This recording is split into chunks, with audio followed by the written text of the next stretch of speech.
ପ୍ରସ୍ତୁତି you have to repent ଆପଣଙ୍କୁ ଫେରିବାକୁ ପଡ଼ିବ ମନକୁ ବଦଳାଇବାକୁ ପଡ଼ିବ ତାଙ୍କ ନିକଟକୁ ଫେରି ଆସିବାକୁ ପଡ଼ିବ ଯଦି କୌଣସି ବ୍ୟକ୍ତି ମନ ପରିବର୍ତ୍ତନ କରିବ ନାହିଁ ବିନଷ୍ଟ ହେବ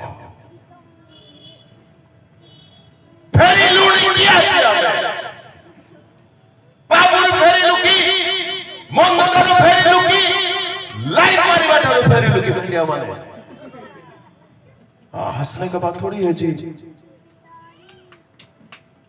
गोरा गोरा चमड़ा पछुरु फेरिलुनी की यू टर्न करलुनी की टंका पछुरु फेरिलुनी की सम्मान खोजिबा पछुरु फेरिलुनी की आवश्यकतारु फेरिलु की लोभरु फेरिलु की मिथ्या कहवा छाडिलु की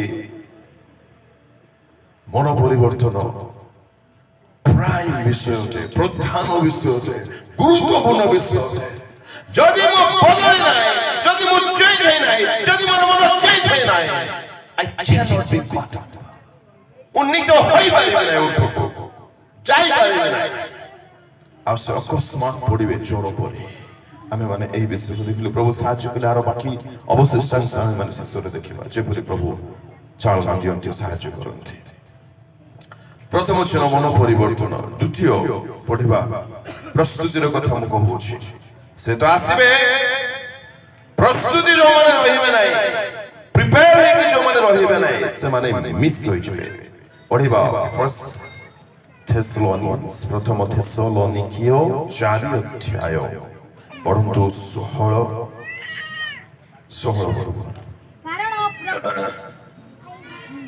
कारण प्रभु आपे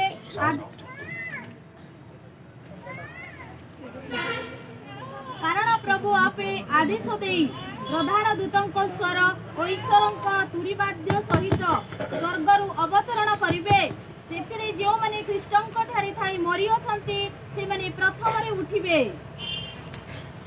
प्रभु आपे आदेश देई प्रधान दूतंक स्वर ईश्वरंक तुरीवाद्य सहित स्वर्गरु अवतरण करिवे से तो आसीबे ସେଥିରେ କେଉଁମାନେ ତାଙ୍କ ସହିତ ସାକ୍ଷାତ ପାଇବେ କେଉଁମାନେ ତାଙ୍କ ଗତିକୁ ଯାଇପାରିବେ କେଉଁମାନେ ତାଙ୍କ ସହିତ ମିଳନ କରିପାରିବେ ଯେଉଁମାନେ ପଢନ୍ତୁ ସେଇ ଲାଇନଟା ସେଥିରୁ ପଢନ୍ତୁ ସେଥିରେ ଯେଉଁମାନେ ଖ୍ରୀଷ୍ଟଙ୍କ ଠାରେ ଥାଇ ମରି ଅଛନ୍ତି ଯେଉଁମାନେ ଖ୍ରୀଷ୍ଟଙ୍କ ଠାରେ ଥାଇ points to be noted ଖ୍ରୀଷ୍ଟଙ୍କ ଠାରେ ଥାଇ ଯେଉଁମାନେ ମୃତ୍ୟୁବରଣ କରିଛନ୍ତି बहुत गुरुत्वपूर्ण होते very very essential important होते अतीव गुरुत्वपूर्ण ख्रीष्टଙ୍କ ଠାରେ ଥାଇ ଯଦି ଆମମାନଙ୍କ ପ୍ରାଣ ଯାଉ ନାହିଁ ଓ ହୋ ହୋ ହୋ କଣ ସମୟ ହବ କଣ ଦିନ ହବ ଆକାଶ ସେଇଟା ଖ୍ରୀଷ୍ଟଙ୍କ ଠାରେ ଥିବା ମାନେ କଣ ଜହନ 15:5 ଯୀଶୁ କହିଲେ ଶୀଘ୍ର ମୁଁ द्राक्षालता जिसु कहले मु द्राक्षालता तुम्हे माने शाखा आ तुम्हे माने शाखा बस ख्रीष्टଙ୍କ ଠାରେ ଥିବାର ଅର୍ଥ जिसु कहले मु द्राक्षालता तुम्हे माने शाखा जे मो ठारे रहे अर्थात द्राक्षालता ठारे जे रहे this is drakshalata and this is shakha जे द्राक्षालता ठारे रहे अर्थात ख्रीष्टଙ୍କ ठारे जे रहे एयर अर्थ ईश्वरଙ୍କ सहित ଖ୍ରୀଷ୍ଟଙ୍କ ସହିତ ଯୀଶୁଙ୍କ ସହିତ ଡିପର ଇଣ୍ଟିମେସି ଅଟେ ଖ୍ରୀଷ୍ଟଙ୍କ ସହିତ ଅତୀବ ନିଗୁଡ निबिड़ घनिष्ठ संपर्क होते से द्राक्षालता आम्भे माने शाखा एही वाक्य आम्भे मानक निमंते अनुभूतिर विषय होई अछि ना केवल वाक्य होई रही अछि पछारी माने जोको से द्राक्षालता जे मु से द्राक्षालतार शाखा होईछि तो अर्थात तांको सहित मोर निबिड़ घनिष्ठ एपरि लागिथिबो आगा शाखा टाकथिबो लागिथिबो ଯଦି ଡିଟାଚ ହେଇଯାଇଛି ଅଲଗା ହେଇଯାଇଛି ତେବେ ସେ ତା ଖେଲତାରେ ନାହିଁ। ଏବେ ମୁଁ ଦେଖୁଛି କିଛି କିଛି ଲୋକମାନେ କଥାବାର୍ତ୍ତା ହସ ଚାଲିଛି ଜାଣିଛନ୍ତି ମୁଁ ଏବେ ତଳେ ନାହିଁ ଗଡ଼ରେ ପଡ଼ିଯିବାକୁ ଅସମ୍ଭବ ଏଠୁକୁ ଆଣିବି ଟାଣି ଟାଣି ଠିଆ କରିବି ବାକି ପ୍ରଚାର କରିବି ମୁଁ ଶାନ୍ତିରେ ବସିବି ନହେଲେ ବାଟେ ବାଟେ ପଳେଇବି। କଣ ଭାବୁଛନ୍ତି 100 ଥର କହିବି ନା କଣ ଆପଣ କହିବାକୁ ପ୍ଲିଜ ଦିଅନ୍ତୁ ନାହିଁ। ଯୀଶୁ କହିଲେ ମୁଁ ଦ୍ରାକ୍ଷାଲତା ତୁମେ ମାନେ ଶାଖା ଯେ ମୋ ଠାରେ ରହିବ ସେ ଫଳ ଫଳିବ ତାଙ୍କ ଠାରେ ରହିବା ମାନେ ଘନିଷ୍ଠ ଲାଗି ସମ୍ପର୍କ ନିବିଡ଼ ଘନିଷ୍ଠ ସମ୍ପର୍କକୁ ବୁଝାଏ। ଆଉ ମନେ ରଖନ୍ତୁ ଘନିଷ୍ଠ ନିବିଡ଼ ସମ୍ପର୍କ ପ୍ରେମ ବିହୁନେ ଅସମ୍ଭବ ହେଇପାରିବ ନାହିଁ। ଆମେ ଯାହାଙ୍କୁ ପ୍ରେମ କରିବା ନାହିଁ ତାଙ୍କ ସହିତ ନିବିଡ଼ ସମ୍ପର୍କ କେବେ ସ୍ଥାପନ ହୋଇପାରିବ ନାହିଁ। Just impossible ଅଟେ ଅସମ୍ଭବ ଅଟେ। ତେବେ ଖ୍ରୀଷ୍ଟଙ୍କ ଠାରେ ଥାଇ ଅର୍ଥାତ୍ ଖ୍ରୀଷ୍ଟଙ୍କୁ ବହୁତ ପ୍ରେମରେ ହୃଦୟରୁ ପ୍ରେମ କରିବାକୁ ବୁଝାଏ। ହାଲେଲୁୟା। ତେବେ ପ୍ରଶ୍ନ ଉଠୁଛି ମୁଁ କଣ ପରମେଶ୍ୱରଙ୍କୁ ଯୀଶୁଙ୍କୁ ଖ୍ରୀଷ୍ଟଙ୍କୁ ଅନ୍ତରରୁ ହୃଦୟରୁ ପ୍ରେମ କରୁଅଛି କି? ତାହେଲେ କିଛି ସାଇନ୍ ମୁଁ ଆପଣମାନଙ୍କ ସମ୍ମୁଖରେ ରଖିବି ଆପଣମାନେ ପରୀକ୍ଷା କରୁଥିବେ। ପଏଣ୍ଟ ହେଉଅଛି ଖ୍ରୀଷ୍ଟଙ୍କ ଠାରେ ଥାଇ ଯେଉଁମାନେ ମୃତ୍ୟୁବରଣ କରୁଥିବେ ସେମାନେ ଉଠିବେ। ତେବେ ତାଙ୍କ ପ୍ରତି ମୋ ହୃଦୟରେ ପ୍ରେମ ଅଛି ନା ନାହିଁ ପରୀକ୍ଷା କରିବା। ନମ୍ବର 1 ପଢନ୍ତୁ ପ୍ରଥମ ଯୋହନ 2 ଅଧ୍ୟାୟ 15 ପଦ।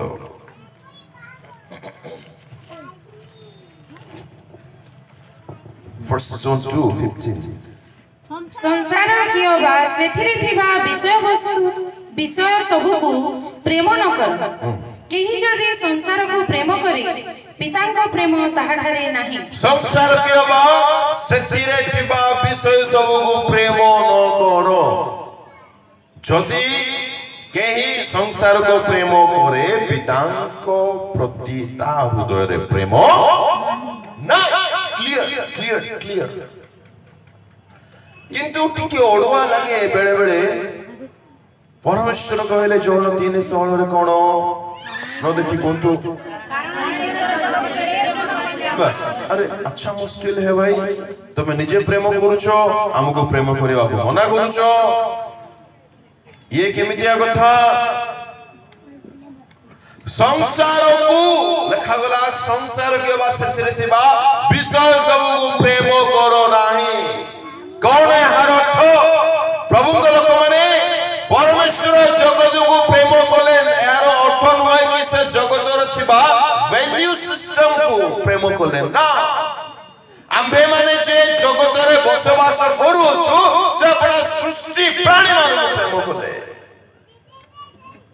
संसार को प्रेम करो नाही बोली कहिबार अर्थ संसार जो वैल्यू सिस्टम को रखी अछि सिंपल भाषा रे कहिले जगतर लोक माने जे सब विषय को बहुत उच्च माने करथि प्रायोरिटी माने करथि गुरुत्व करथि हमें माने सही समस्त विषय को गुरुत्व न देबा कथा थे। इसे आपण माने जति पढिबे लूक तहिर 16 अध्याय तहिर 15 पद।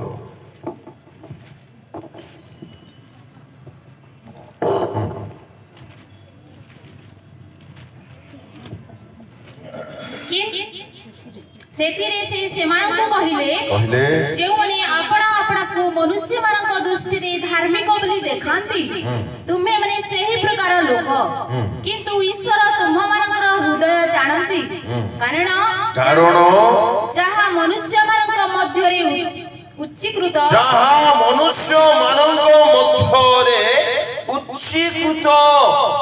ତାହା ଈଶ୍ୱରଙ୍କ ଦୃଷ୍ଟିରେ ଘୃଣିତ। ତାହା ଈଶ୍ୱରଙ୍କ ଦୃଷ୍ଟିରେ ଘୃଣିତ। କେମିତିଆ କଥା ଇଂଲିଶ ବାହାର କରିଛନ୍ତି? Yes, please. And he said to them, You are those also justify yourself हाँ before men, हाँ। but God knows your heart. For what is highly prized among men एक मिनट आप फिर से what is highly highly priced ଆପଣଙ୍କୁ କଣ ଲେଖା ଅଛି ଏଇ line For what is exalted among men is what is exalted among men ଯାହା ମନୁଷ୍ୟମାନଙ୍କ ଦୃଷ୍ଟିରେ ଅତିମ ଶ୍ରେୟସ୍କର ଅଟେ that is an abomination in the sight oh of my God. god ଲେଖା ଅଛି abomination abomination ବୋଲି କହିଲେ ବହୁତ ଘୃଣା କରିବାର ବିଷୟ ଅଟେ deep hatredness ତେବେ ମନୁଷ୍ୟ ମାନଙ୍କ ଦୃଷ୍ଟିରେ କେଉଁ ସବୁ ବିଷୟ ଆଜି ଉଚ୍ଚୀକୃତ ଅଟେ କୁହନ୍ତୁ ଆଉ ଟିକେ ସହଜ କରିଦେଉଛି ଆପଣମାନଙ୍କୁ କେଉଁ ସବୁ ବିଷୟ ଗୁଡ଼ିକୁ ମନୁଷ୍ୟମାନେ ବହୁତ ଭଲ ବହୁତ ଉଚ୍ଚ ସ୍ତରର ଦୃଷ୍ଟିକୋଣରେ ଦେଖନ୍ତି ଆଜି ମାନବ ପାଇଁ ମନୁଷ୍ୟ ମାନଙ୍କ ପାଇଁ କେଉଁ ସବୁ ବିଷୟ ବହୁତ ଟପ୍ ଲେଭେଲର ବିଷୟ ଅଟେ କୁହନ୍ତୁ ଧନ ସମ୍ମାନ ସୌନ୍ଦର୍ଯ୍ୟ ଭେରି ଗୁଡ୍ ବଢିଆ କଥା କହିଲେ ଆଉ କୁହନ୍ତୁ ଆରେ ନିଜ କଥା କୁହ ନା ଆପଣଙ୍କୁ କୋଉଟା ବହୁତ ହାଇ ଲାଗୁଛି ଟପ୍ ଲେଭେଲର ଲାଗୁଛି education income bank balance card ରହିବା ଦରକାର ଭଲ ବଡ଼ ଘର ହେବା ଦରକାର ଟେକ୍ନୋଲୋଜି ପ୍ରଥମ ଦୁଇ ତିନିଟା ଯୋଉ କଥା କହିଲେ ଧନ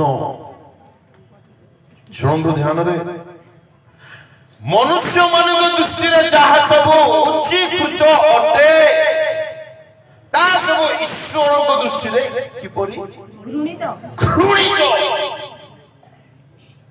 ସକାଳୁ ଉଠିଲେ ଟଙ୍କା ଚିନ୍ତା ପଢିବା ବେଳେ ଟଙ୍କା ଚିନ୍ତା ପାଠ ସରିବା ବେଳେ ଟଙ୍କା କିପରି କମାଇବି କାହିଁକି କମେଇବାର ଅଛି ତ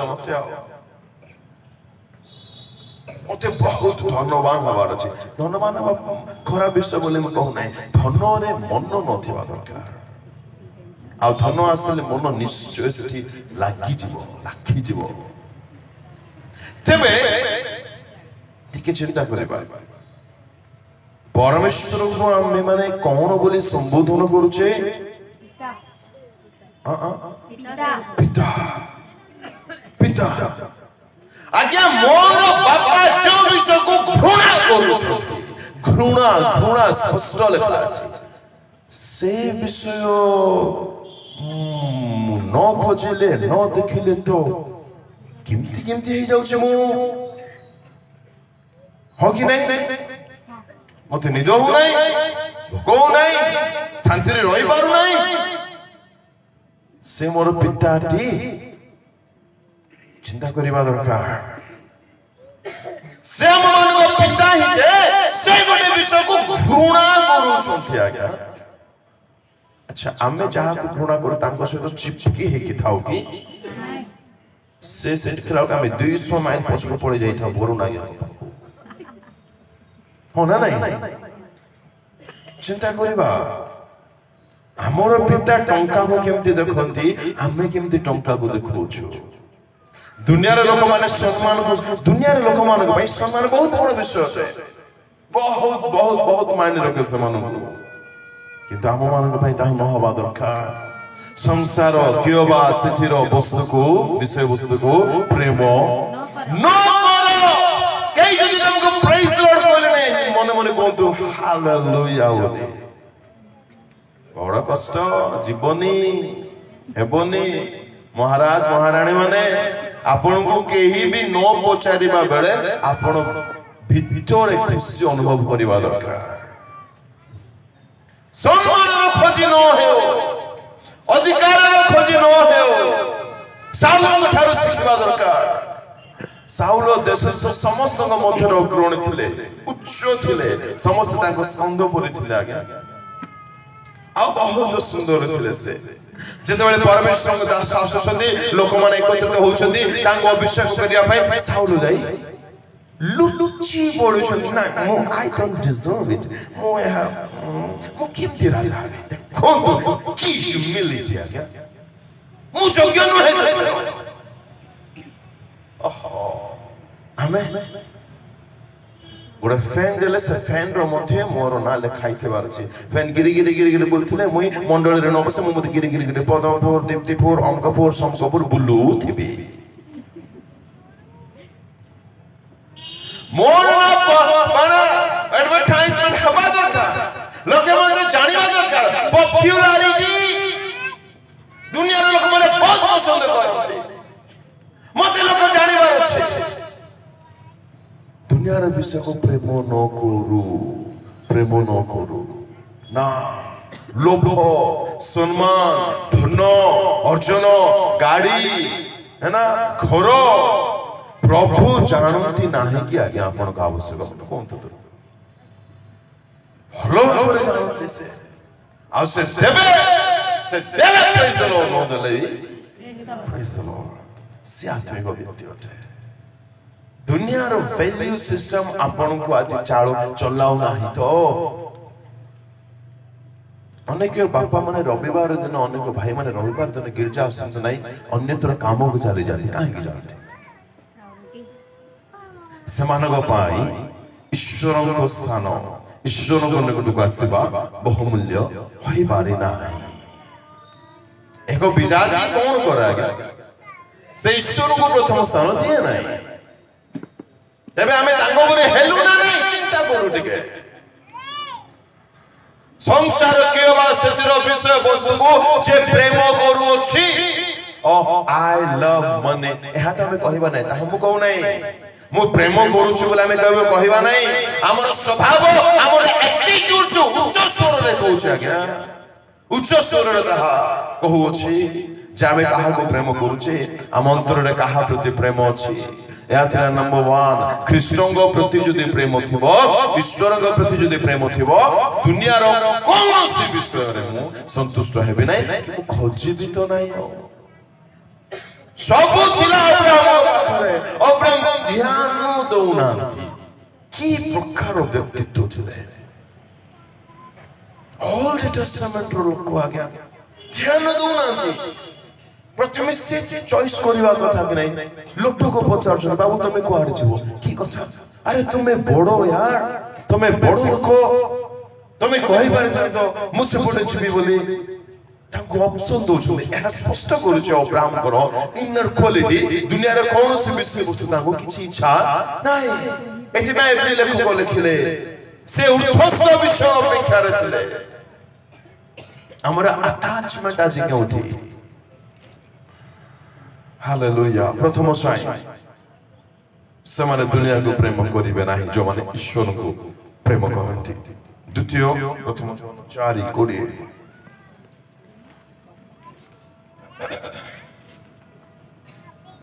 ପ୍ରଥମ ଯୋହନ 4 ଈଶ୍ୱରଙ୍କୁ ପ୍ରେମ କରୁଅଛି ବୋଲି କହି ଯଦି କେହି ଆପଣା ଭାଇକୁ ଘୃଣା କରେ ତାହାହେଲେ ସେ ମିଥ୍ୟାବାଦୀ ଯେଣୁ ଯେଉଁ ଭାଇକୁ ଦେଖିଅଛି ଯଦି ତାହାକୁ କେହି ପ୍ରେମ ନ କରେ ତାହେଲେ ଯେଉଁ ଈଶ୍ୱରଙ୍କୁ ସେ ଦେଖି ନାହିଁ ତାହାଙ୍କୁ ପ୍ରେମ କରିପାରେ ନାହିଁ ଈଶ୍ୱରଙ୍କୁ ପ୍ରେମ କରୁଅଛି ବୋଲି ଯଦି କେହି ଆପଣା ଭାଇକୁ ପ୍ରେମ କରୁନାହିଁ କେମିତିଆ କଥା ଈଶ୍ୱରଙ୍କୁ ଆମେ ଦେଖି ନା ଆଉ ତାଙ୍କୁ ପ୍ରେମ କରୁଛୁ ବୋଲି ଚିନ୍ତା କରୁଛୁ ଆମ ଭାଇମାନେ ଭଉଣୀ ଭାଇମାନେ କେବଳ ଭାଇମାନଙ୍କୁ ଲେଖା ହୋଇ ନାହିଁ ନା ନା ନା ନା ନା ନା ଜମା ନୁହେଁ ଈଶ୍ୱରଙ୍କୁ ପ୍ରେମ କରୁଛୁ ବୋଲି ଭାବିଲେ ହେବ ନାହିଁ ଆଖିରେ ଦେଖାଯାଉଥିବା ଭାଇମାନଙ୍କୁ ଭଉଣୀମାନଙ୍କୁ ଶାଶୁମାନଙ୍କୁ ମା ପରି ପ୍ରେମ କରୁଛୁ ତ ଆମେ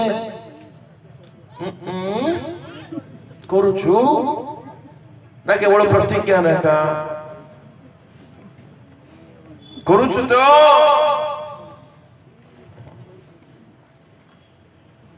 ପ୍ରେମ ପ୍ରେମ ପ୍ରେମ କରୁ ପ୍ରତ୍ୟେକଙ୍କୁ ଆପଣଙ୍କୁ ଟିକିଏ ମଧ୍ୟ ବିବିୟରନେସ୍ କାହା ପ୍ରତି ନ ରହିବା ଦରକାର କାହା ପ୍ରତି ନ ରହିବା ଦରକାର ମାରିଦେବା ପାଇଁ ଆସିଥିଲେ ଜିହୁଦା ଯୀଶୁଙ୍କୁ ଯୀଶୁ କଣ ବୋଲି ଡାକୁଛନ୍ତି ତାଙ୍କୁ ଆଜ୍ଞା ହେ বন্ধু, which Jesus am I following? କେଉଁ ଯୀଶୁଙ୍କୁ ମୁଁ ଫଲୋ କରୁଛି? କୌଣସି କାରଣବଶତଃ ବହୁଟେ ମନକୁ ଉଠି ପାରିଲେ ନାହିଁ। ଚାଲ ନା, ଠିକ ଅଛି ନା, ରାଖିଲେ ହିଁ ହବ କି? ବହୁମାନେ ମଧ୍ୟ ଉଣା ନୁହନ୍ତି। ଆରେ ଟାଇମରେ ଉଠ ଭାଇ, ତମେ ବର୍ତ୍ତମାନ ବହୁ ସେବା କରିବ। ତମେ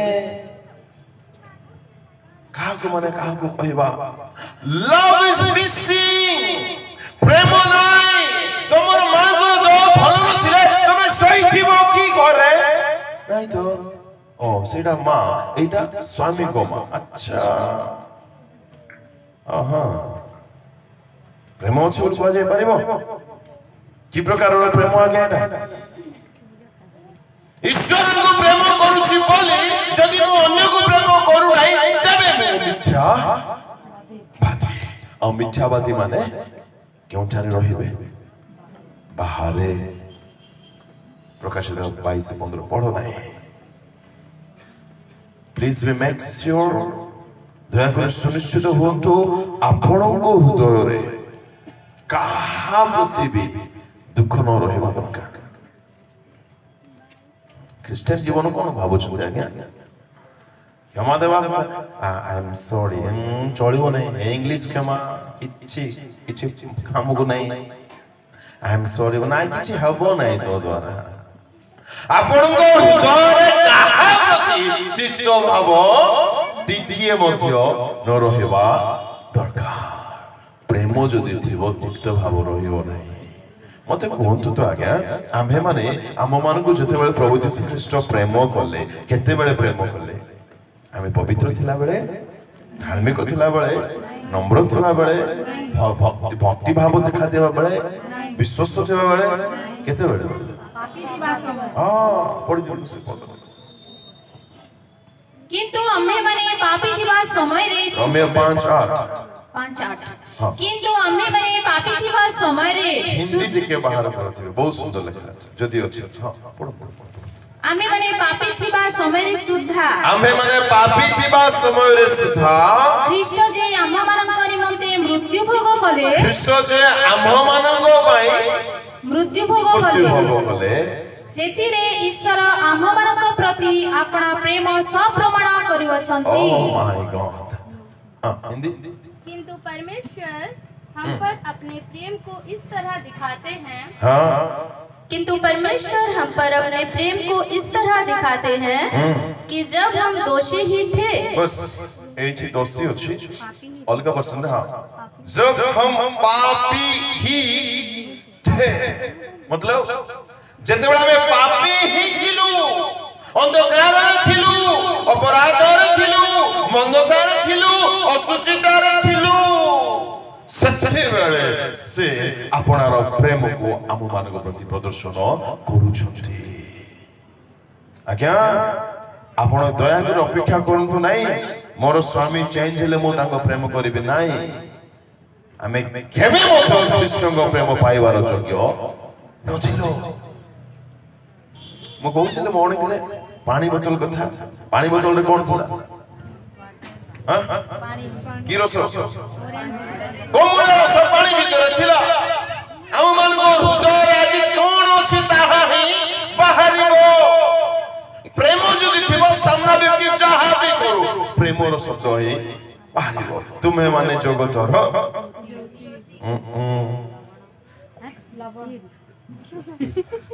ଦୁଇଟା ଯାକ ଯେ ସେ ବାକ୍ୟର ଅନୁଭବୀ ଆମେ ହେଲୁଣି ତ। ଲବଣ ଯେଉଁଠାରେ ପକାନ୍ତୁ ସ୍ୱାଦ ବଢିବ, ତାର ପ୍ରଭାବ ସେ ନିଶ୍ଚୟ ପକାଇବ। ତ ନ ଚାହିଁଲେ ମଧ୍ୟ ପକାଇବ। ଆମେ ଲବଣ ହେଲୁଣି କି? ଯେଉଁ ପଟେ ଯିବା ମାନେ ଆମର ସ୍ୱାଦ ସେମାନେ ଚାଖିବା ଦରକାର। ପାଉଲ ଗୋଟେ କଥା କହନ୍ତି, ଏତେ ହାୟର ଷ୍ଟାଣ୍ଡାର୍ଡର କଥା ପଢିବା। କରିନ୍ଥିୟ ମଣ୍ଡଳୀକୁ ପାଉଲଙ୍କ ପତ୍ର 2 ଅଧ୍ୟାୟ, 2 କରିନ୍ଥିୟ 2:14, 2 କରିନ୍ଥିୟ 2:14, ଶୀଘ୍ର। କିନ୍ତୁ ଈଶ୍ୱରଙ୍କର ଧନ୍ୟବାଦ ହେଉ, ସେ ସବୁବେଳେ ଆମମାନଙ୍କୁ ଘେନି ଖ୍ରୀଷ୍ଟଙ୍କ ଠାରେ ବିଜୟ ଯାତ୍ରା କରୁଅଛନ୍ତି ଆଉ ସବୁ ସ୍ଥାନରେ ତାହାଙ୍କ ଜ୍ଞାନ ରୂପ ସୁବାସ ସବୁ ସ୍ଥାନରେ ତାହାଙ୍କ ଜ୍ଞାନ ରୂପ ସୁବାସ ଆମ୍ଭମାନଙ୍କ ଦ୍ୱାରା ପ୍ରକାଶ କରୁଅଛନ୍ତି। aroma of Christ କି ପ୍ରକାର ଜୀବନ ବିତାଉଥିଲା ଆଜ୍ଞା ପାଉଲଙ୍କର ଖ୍ରୀଷ୍ଟଙ୍କ ସୁବାସ ହଉଥିଲା। ପାଉଲଙ୍କ ଜୀବନ ଦ୍ୱାରା ଅନ୍ୟମାନେ ଖ୍ରୀଷ୍ଟଙ୍କ ଆସ୍ୱାଦନ କରୁଥିଲେ। ଫୁଲ ଯଦି ଫୁଟିଛି ମାନେ ତାର ସୁବାସ ନିଶ୍ଚୟ ଆସିବ। ପ୍ରେମ ଯଦି ଅଛି ବୋଲି କହିଲେ ପ୍ରେମ ନିଶ୍ଚୟ ଦେଖାଯିବ। ଭ୍ରାନ୍ତରେ ନା ହଉ ତ ଏହା ପ୍ରିପାରେସନ ପାଇଁ ମଧ୍ୟ ସଠିକ ହେଉଅଛି। ଭ୍ରାନ୍ତି ପାଇଁ ମଧ୍ୟ ଚିହ୍ନ ପାଇଁ ମଧ୍ୟ ସଠିକ ହେଉଅଛି। ଈଶ୍ୱରଙ୍କୁ ପ୍ରେମ କରୁଛି ବୋଲି ଯଦି ଆଖିରେ ଦେଖାଯାଉଥିବା ମାଙ୍କୁ ବାପାଙ୍କୁ ସ୍ୱାମୀଙ୍କୁ ସ୍ତ୍ରୀଙ୍କୁ ଭାଇଙ୍କୁ ଭଉଣୀଙ୍କୁ ବାଳକଙ୍କୁ ଦାସମାନଙ୍କୁ ଦାସୀମାନଙ୍କୁ ନା ଶାଶୁଙ୍କୁ ଶ୍ୱଶୁରଙ୍କୁ ଯେଉଁମାନେ ଆଖିରେ ଦେଖାଯାଉଛନ୍ତି ସେମାନଙ୍କୁ ଯଦି ମୁଁ ପ୍ରେମ କରୁନାହିଁ ମୁଁ ମିଥ୍ୟାବାଦୀ ଗଲା। ଆପଣ କହିପାରିବେ କି ମୁଁ ଆଗରେ ଆପଣ ଦୁନିଆର ସମସ୍ତଙ୍କର ବନ୍ଧୁ ମୁଁ ସମସ୍ତଙ୍କ ଆଖିରେ ଆଖି ମିଶାଇ ଦେଖିପାରିବି। ଯଦି କହିପାରିବେ ନାହିଁ ଓହୋ ହୋ ହୋ ବହୁତ ବଡ଼ ଝାମେଲାରେ ଆପଣ ଅଛନ୍ତି। ଏବେ ଆପଣ ଦୟାକରି ଏହା ଭାବନ୍ତୁ ନାହିଁ ଷ୍ଟିଫେନ୍ ଭାଇ ଆପଣ କଣ ଜାଣନ୍ତି ଆମ ପରିବାର କଥା। ମୁଁ ତ କିଛି ଜାଣି ନାହିଁ, ଜାଣିବା ପାଇଁ ଚାହୁଁ ମଧ୍ୟ ନାହିଁ। ଯୀଶୁକୁ ଏମିତି କହିପାରିବେ ତ? କହିପାରିବେ ତ? ଆପଣ ଯେବେ ତାଙ୍କ ପ୍ରେମ ପାଇବାର ଯୋଗ୍ୟ ନଥିଲେ ସେତେବେଳେ ସେ ପ୍ରେମ କଲେ ରାଇଟ୍। ଯେତେବେଳେ ଆପଣଙ୍କୁ ଜଣେ ଦୁଃଖ ଦଉଛି ସେ ପ୍ରେମ ପାଇବାର ଯୋଗ୍ୟ ଅଛି କି ନା ନାହିଁ? ନାଇଁ ଆମେ ଥିଲୁ କି? ନାଇଁ ଆମେ ନଥିଲୁ, ସେ ମଧ୍ୟ ନାହିଁ। ଯୀଶୁ ଯେମିତି କଲେ ଆମେ ତାଙ୍କୁ ସେମିତି କରିବା ଉଚିତ। କେଉଁ ଖ୍ରୀଷ୍ଟଙ୍କୁ ଫଲୋ କରୁଛେ ପଚାରୁଥିବା ନିଜକୁ। ପ୍ରେମ ଥିଲେ ପ୍ରତ୍ୟେକଙ୍କୁ ଆପଣ ସମ୍ଭାଳିବେ। What is ପ୍ରେମ ଆଜ୍ଞା? ପଢନ୍ତୁ ତ ପ୍ରଥମ କରନ୍ତି 13:5।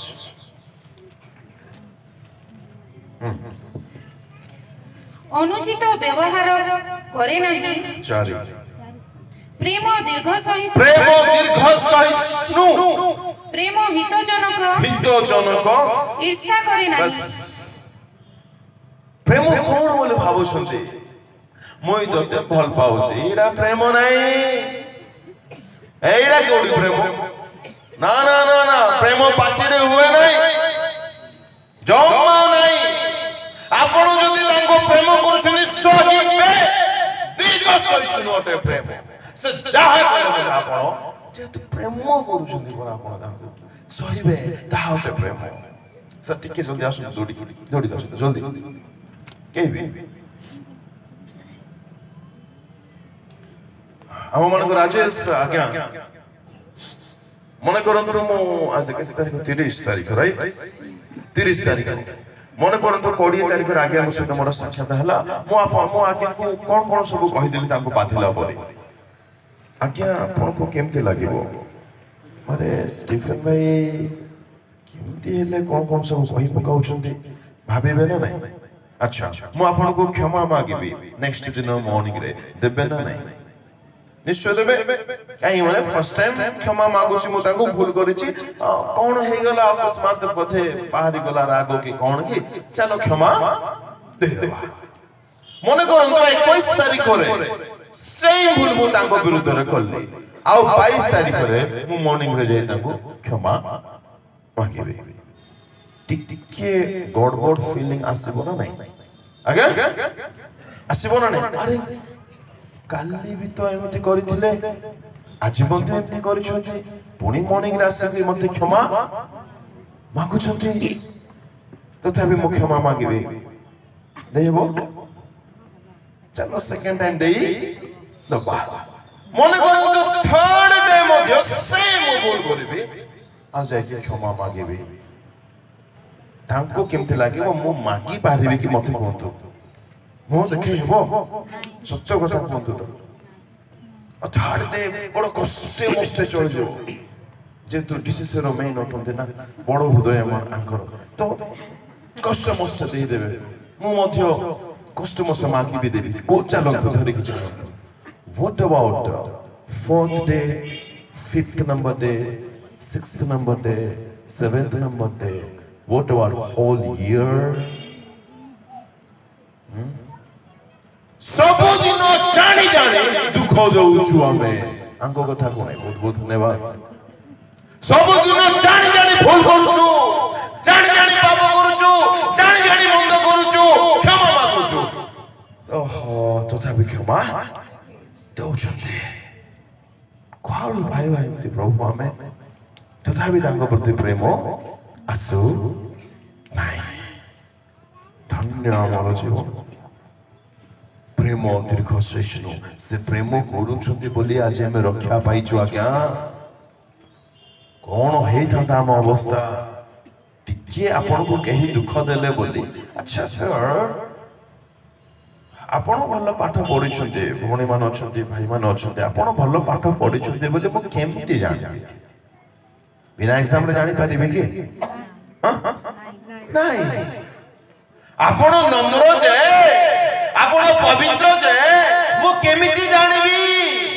ଆପଣ ପ୍ରେମ କରୁଛନ୍ତି ଯେ, ମୁଁ କେମିତି ଜାଣିବି? ଭଉଣୀମାନେ, ଭାଇମାନେ, ଆପଣଙ୍କ ହୃଦୟରେ ବହୁତ ପ୍ରେମ ଅଛି। ପ୍ରଭୁଙ୍କୁ ବହୁତ ବହୁତ ଧନ୍ୟବାଦ। କିନ୍ତୁ ପ୍ରେମ ଅଛି ବୋଲି ପରମେଶ୍ୱର ପରୀକ୍ଷା କରିବେ। ଅବ୍ରାହ୍ମଙ୍କୁ ମଧ୍ୟ ପରମେଶ୍ୱର ଛାଡ଼ିଲେ ନାହିଁ। ପରମେଶ୍ୱର ଟେଷ୍ଟ କଲେ।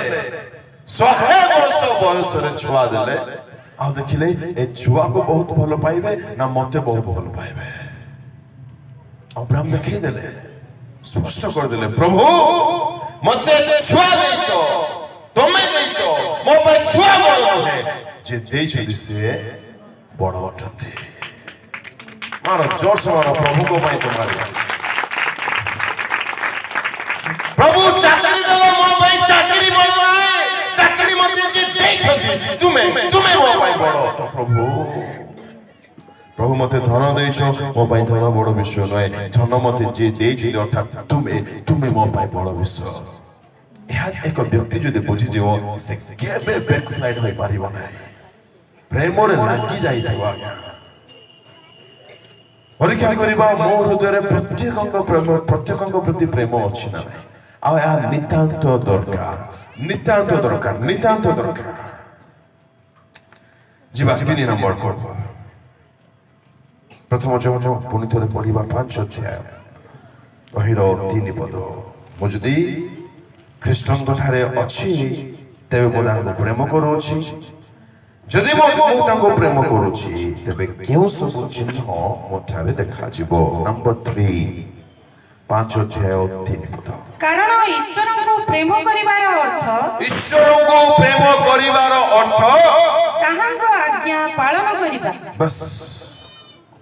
ପ୍ରେଜ୍ ଦ ଲର୍ଡ। ପ୍ରଭୁ କଣ ଗୀତ ଆଜ୍ଞା ସେଟା? ମୁଁ ତୁମକୁ ଗାଇବା କି? ଗାଆନ୍ତୁ ଟିକେ, ଗାଆନ୍ତୁ ଜୋରସେ। ତୁମକୁ ହିଁ ପ୍ରେମ କରେ, ମୁଁ ତୁମକୁ ପ୍ରେମ କରେ, ପଛେଇବି ନାହିଁ। କଣ କରିବି ନାହିଁ? ପଛେଇବି ନାହିଁ। Hallelujah. Isn't it pure hypocrisy? ଆଜ୍ଞା ଆମେ କାହାକୁ କହୁଛେ? ଓହୋ,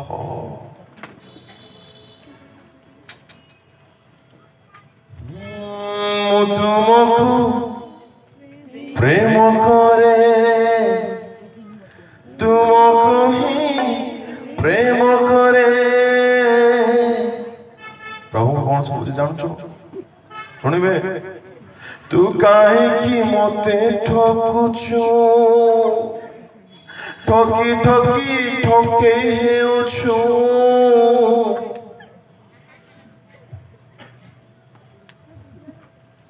ଯେ ଈଶ୍ୱରଙ୍କୁ ପ୍ରେମ କରେ, ସେ ତାହାଙ୍କ କଥା ପାଳନ କରେ। Am I obeying God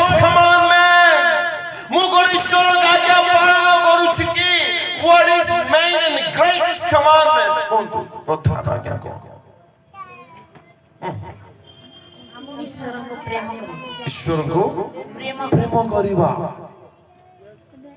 ପ୍ରଭୁଙ୍କ ଲୋକମାନେ ପବିତ୍ର ହେବା ମଧ୍ୟ ଆଜ୍ଞା ଅଟେ, ମିଥ୍ୟା କୁହ ନାହିଁ ମଧ୍ୟ ଆଜ୍ଞା ଅଟେ, ଚୋରି କର ନାହିଁ ମଧ୍ୟ ଆଜ୍ଞା ଅଟେ, ମନ୍ଦ କର ନାହିଁ ଆଜ୍ଞା ଅଟେ, ଲୋଭ କର ନାହିଁ ଆଜ୍ଞା ଅଟେ।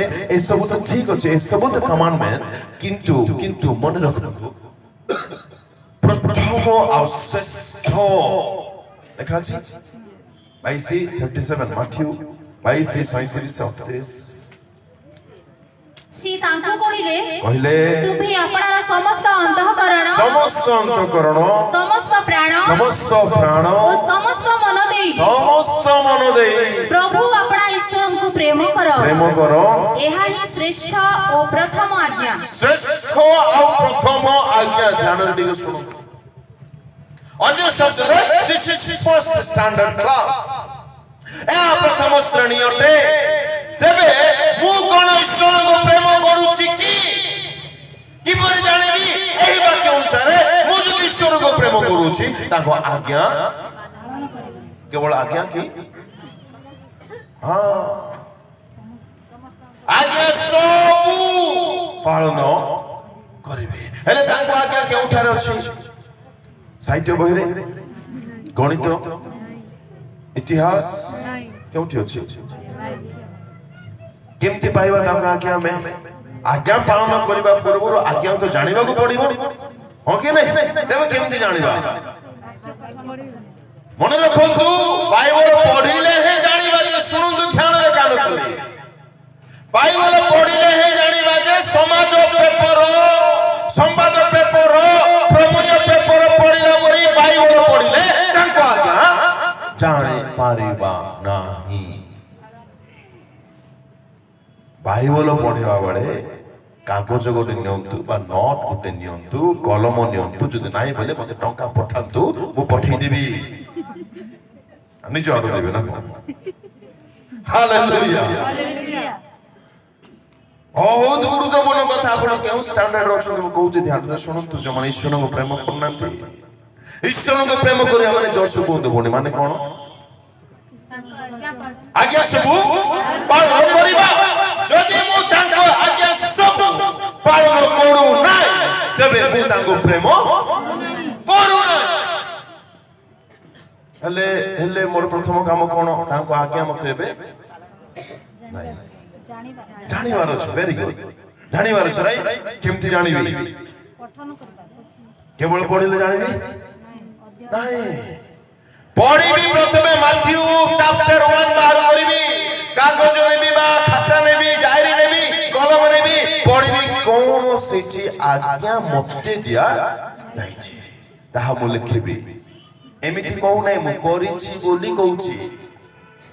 Every chapter wise commandment you have to write it. କେଉଁ ଚାପ୍ଟରରେ ମତେ କଣ କୁହାଯାଇଛି କରିବା ପାଇଁ? କଣ ଭାବୁଛନ୍ତି ଖ୍ରୀଷ୍ଟିଆନ ଜୀବନକୁ? ମୁଁ ଡାକିଦେବି ସେ ଦେଇଦେବେ, ମୁଁ ମାଗିଦେବି ସେ ଦେଇଦେବେ, ସେ ମାଲିକ ମୁଁ ଭିକାରୀ।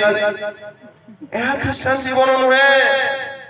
ମୁଁ ଆରମ୍ଭରୁ କହିଲି ପରି ଲାଗୁଛି, Christian life primarily is a life of deeper love relationship with your creator. ଏହା ଖ୍ରୀଷ୍ଟିଆନ ଜୀବନ। ତେବେ ଏହା କି ଆଜ୍ଞା? ପ୍ରଥମ କ୍ଲାସ। ଯଦି ମୁଁ ପରମେଶ୍ୱରଙ୍କୁ ପ୍ରେମ କରୁନାହିଁ, ମୁଁ ଫାର୍ଷ୍ଟ ଷ୍ଟାଣ୍ଡାର୍ଡରେ ଅଛି। ଅନେକ ଭାବୁଥିବେ, ହୁଏତ ଆପଣ ମାନେ ତନ୍ ମଧ୍ୟରୁ ହୋଇଥିବେ, ଶୁଣନ୍ତୁ ପବିତ୍ରତା କେତେ ଗୁରୁତ୍ୱପୂର୍ଣ୍ଣ। ଆବସଲ୍ୟୁଟଲି ମୁଁ କହିବି କାଲିକି ପବିତ୍ରତା କେମିତିଆ ବିଷୟ, ତାହା ତ ଠିକ ଅଟେ, କିନ୍ତୁ ପ୍ରେମ ଯଦି ନାହିଁ ଆମର କେବେ ପବିତ୍ର ହେଇପାରିବା ନାହିଁ। ଏହାକୁ କେବେ ବୁଝିଛୁ ଆମେ? ଏଥିପାଇଁ ତ ଯୀଶୁ କହିଲେ ପ୍ରେମ ନମ୍ବର 1 ବୋଲି କହିଲେ।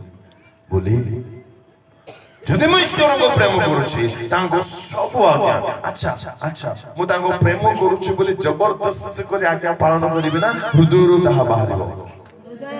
ହୃଦୟରୁ। ପ୍ରେମ କେବେ କାହାକୁ ଫୋର୍ସ କରେ ନାହିଁ। ପ୍ରେମ ଅଟୋମେଟିକ ହୁଏ ଆଜ୍ଞା। ମୁଁ ତାଙ୍କୁ ଖୁସି ନ କଲେ ମୁଁ ରହିପାରିବି ନାହିଁ। That is love. ବାଳକ ଆଜ୍ଞା କହିଲେ ବକ୍ତା କହିଲେ ବୋଲି ବଡ କଷ୍ଟରେ 20 ଟଙ୍କା 10 ଟଙ୍କାରୁ 10 ଟଙ୍କା ପ୍ରମୋଶନ କରି 20 ଟଙ୍କା ଦେବି ଏଇଟା ପ୍ରେମ କି ତମର 20 କୁ ତମର 2000 କିଛି ଏ ଉପରକୁ ଯିବ ନାହିଁ ସେଟା କିଛି ମିଳିବ ନାହିଁ ଦିଅ ନାହିଁ ଏକ ବ୍ୟକ୍ତି ଅନୁଗୁଳ ସହରର ଏକ ବ୍ୟକ୍ତି ଆପଣ ମାନେ ଜାଣିଥିବେ London if I M not ରଙ୍ଗ ଲଣ୍ଡନର ଏକ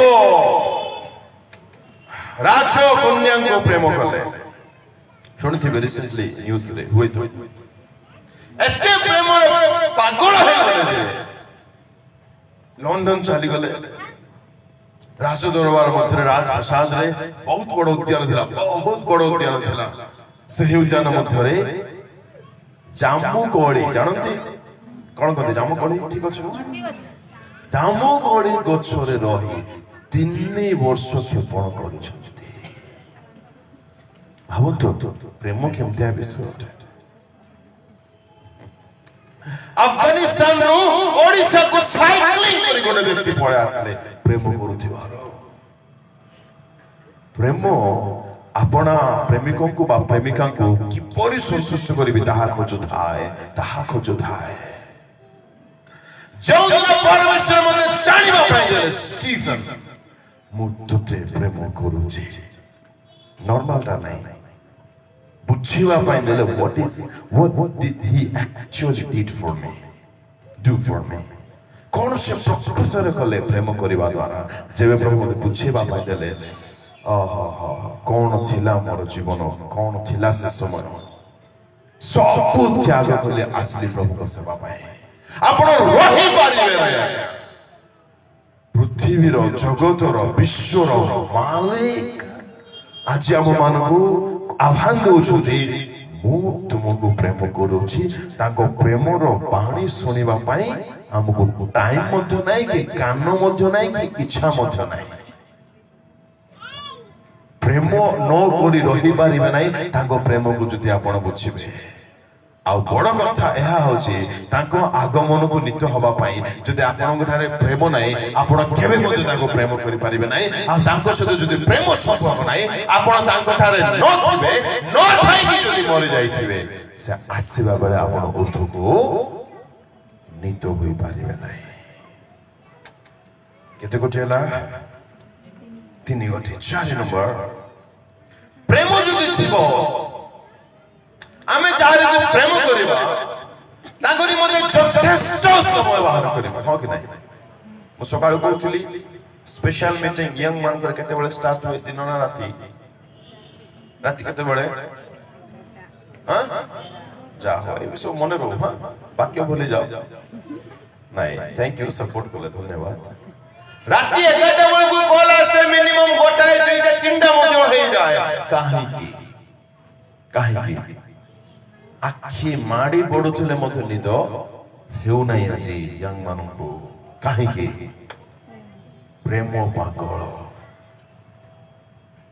ଆଖିରୁ ପାଣି ବାହାରି ଯାଉଥିବ ଖାଇବେ ମଧ୍ୟ ନାହିଁ ସେ ଭାତରେ ପୁଣି ସେ ହିଁ ଦେଖାଯାଆନ୍ତି ଆଜ୍ଞା ଓ କୁଆଡେ ଯିବି ସେ ପାଣି ପିଇବା ବେଳେ ସେ ପାଣିରେ ମଧ୍ୟ ମୁଁ ତାକୁ ପିଇ ଦଉଛି ନା କଣ କହିଲା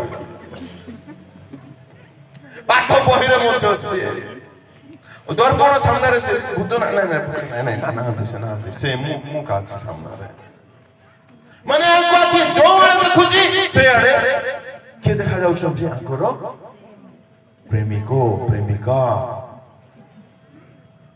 ତାର ଗୋଟିଏ ଭାଗ ପ୍ରେମ ଖ୍ରୀଷ୍ଟଙ୍କ ପ୍ରତି ଥାନ୍ତା କାହିଁକି ଆଜି ପ୍ରାର୍ଥନାର ସମୟ ବଢୁନାହିଁ କାହିଁକି ବାଇବଲ ପଢିଲେ ନିଦ ଆସୁଛି ବୋରିଂ ଲାଗୁଛି ଆଜ୍ଞା ଟିକେ ଠିଆ ହୁଅନ୍ତୁ ହଇରାଣ କରିବାକୁ ଇଚ୍ଛା ହଉଛି ତ ମୁଁ କାଲି ଠିଆ ହେଇଯିବି ନା କଣ ବହୁତ ବଢିଆ ଲୋକ ଆଗ ପାଇଁ ଟିକେ ତାଳି ମାରୁ ପ୍ରଭୁ ଏମିତି ମରାଯାଏ କି ହଉ ସେମାନେ ଈର୍ଷା ହେଇଗଲେ ତ ମନେ করে କହିବେ ମୁଁ ଆପଣଙ୍କୁ ବହୁତ ପ୍ରେମ କରୁଛି କଣ କରୁଛି ମୁଁ ଆଙ୍କୁ ଖାଲି ପ୍ରେମ କହିଲି କି ସାରିଦେବା ପାଇଁ କୁହନ୍ତୁ ପୁରା ଜବରଦସ୍ତ ବ୍ରେକ୍ ଅଛି ଛାଡ଼ିଦେବା ଦେଖ 2020 ମତେ ଖେଳି ଜାଣିଛି 50-50 ମଧ୍ୟ ଟେଷ୍ଟ ମ୍ୟାଚ୍ ମଧ୍ୟ ଦୀପ୍ତି ପରେ ପୁରା ଟେଷ୍ଟ ମ୍ୟାଚ୍ ଥିଲା 3 ଘଣ୍ଟା ମାତ୍ର ନାଇଁ ସାରିଦେବ ବୋଲି କହିଲେ ଆମର ଅଲଗା ଜାଗା ମାନଙ୍କରେ କଣ୍ଟିକି ମାପିକି 40 ମିନିଟ୍ ଦିଅନ୍ତି ସେଠି ମତେ ସାରିଦେବ ଆମେ 35 ମିନିଟ୍ ଶୁଣିବା ତ ହାଲେଲୁୟା ଯୋଉମାନେ କହନ୍ତୁ ଶୁଣିବା ନାହିଁ ପ୍ରେଜ୍ ଦ ଲର୍ଡ प्रभु अब हम क्या करें हालेलुया चलो प्रभु को बैठ दाएं मारो जोर से मने करो शिष्य पानी कराई सारा मो कहबी sir I love you like anything मो आपन को बहुत कोन करूची प्रेम करूची किंतु मास पर मास बीती जाउची मुना ताको कॉल करूची ना टेक्स्ट करूची ना व्हाट्सएप करूची ना ताको घर को जाउची ना साक्षात करूची किछि करू नाही किंतु मो खाली कहूची आज्ञा मो आपन बहुत प्रेम यह प्रेम की अच्छा अर्थात प्रेम तांको न देखिले रही हबो नाही आ पुणी 4-5 घंटा समय बिताइला उतारे क्योंकि पार्क रे खोला जगह रे नहीं गुप्त जगह रे 5 मिनिट का पड़ी लागुची कौन इरा प्रेम क्लास टाइम केतुरा आगा 10टा मां बाबा कोन भाबुथिबे क्लास को जाई छै मोर छियो मोर एमाने 10टा रो 4 जाय बिल्कुल विश्वास भावरे समय बितांती 11-12-1-2 मिनिट मात्र केते घंटा बिताई छथि 6 घंटा प्रेम रे समय जणा पड़े नै मने कर मु तांको कॉल करिबी आउ गोटे मिनिट को टाइम देखुथिबी यह प्रेम हबो कि नै प्रार्थना रे आंत होई पड़िथिबी आउ घंटा को देखुथिबी यह प्रेम की আমার জীবন আজ এমনি নাই কি ও চাইলা নিজকে বাইবেল পাস্টর আগে আমরা কই দিছিনা বাইবেল পড়ে ভাই কোটা পড়বে নাই বহুত লম্বা চ্যাপ্টার হ্যাঁ গীত সংহিতা পড়বে গীত সংহিতা কতটা চ্যাপ্টার পড়বি 3টা পড়ে দেবে কোটা পড়বি গীত সংহিতা দেখো প্রেম ମୁଁ ଆପଣଙ୍କୁ ବହୁତ ପ୍ରେମ କରୁଥିବି ଆଉ ଅନ୍ୟମାନେ ମଧ୍ୟ ଆପଣଙ୍କୁ ପ୍ରେମ କରୁଥିବେ ଆଉ ଆପଣଙ୍କ ନା ସେ ହବା ନୁହନ୍ତି ସେ ଆପଣଙ୍କର ହବା ଅଟନ୍ତି ସେ ବି ବହୁତ ପ୍ରେମ କରୁଛନ୍ତି ତେବେ ମୋର ଇନଫର୍ମେସନ ମେସେଜ ଆସିବ ରାତିରେ ଆଉ ଭାଇଙ୍କର ଆସିବ ଭଉଣୀଙ୍କର ଆସିବ ଦିଦିଙ୍କର ଆସିବ ମାଉସୀଙ୍କର ଆସିବ ପାଷ୍ଟର ଆଜ୍ଞାଙ୍କର ଆସିବ ଗୋଟେ 10 ଜଣଙ୍କର ମେସେଜ ଆସିବ ରାତିରେ 11ଟା ପରେ ମନେକର ଆପଣ ଡେଟା ଅଫ୍ କରିଛନ୍ତି आओ जाओ आपण दिल से प्रेम करूछन हमर दीदी को ना भाउजन को जा जे भी होतु तांकर मते मेसेज आसीथिबो मते कोंतु मॉर्निंग रे उठू डाटा ऑन होला परे काहार मेसेज आपण प्रथमे देखिबे पूरा पढिबे नॉर्मली खोली के आंसर दियंतु चुस्पुर दियंतु तांको बहुत प्रेम करूछंती तांको मेसेज को आपण प्रथमे चाहिबे खोलिबा पई ना बाकी लोक देखला परे लास्ट को तांको देखिबे ओ माय गॉड दीदी ओछो के तो ओछो ना ना ए ती गोला ट्रू देखो प्रभु को सानिध्य रे कहू थैंक यू सो मच प्रभु को माने हमें चाह प्रेम करो मने कर से केवल हाई भी लिखि पठै देथिबे से हाई को 15 थरा देखबा हाई रे केतरा लेटर थिबो एच आउ आई प्रभु दुईटा लेटर को 10 थर न देखले भलो लागिबो नै दैट इज लव से मने कर 3 टंगा रफ एंड टफ पे मने कर देथिबे से पेन को अलमारी भीतर रखि देथिबा प्रेम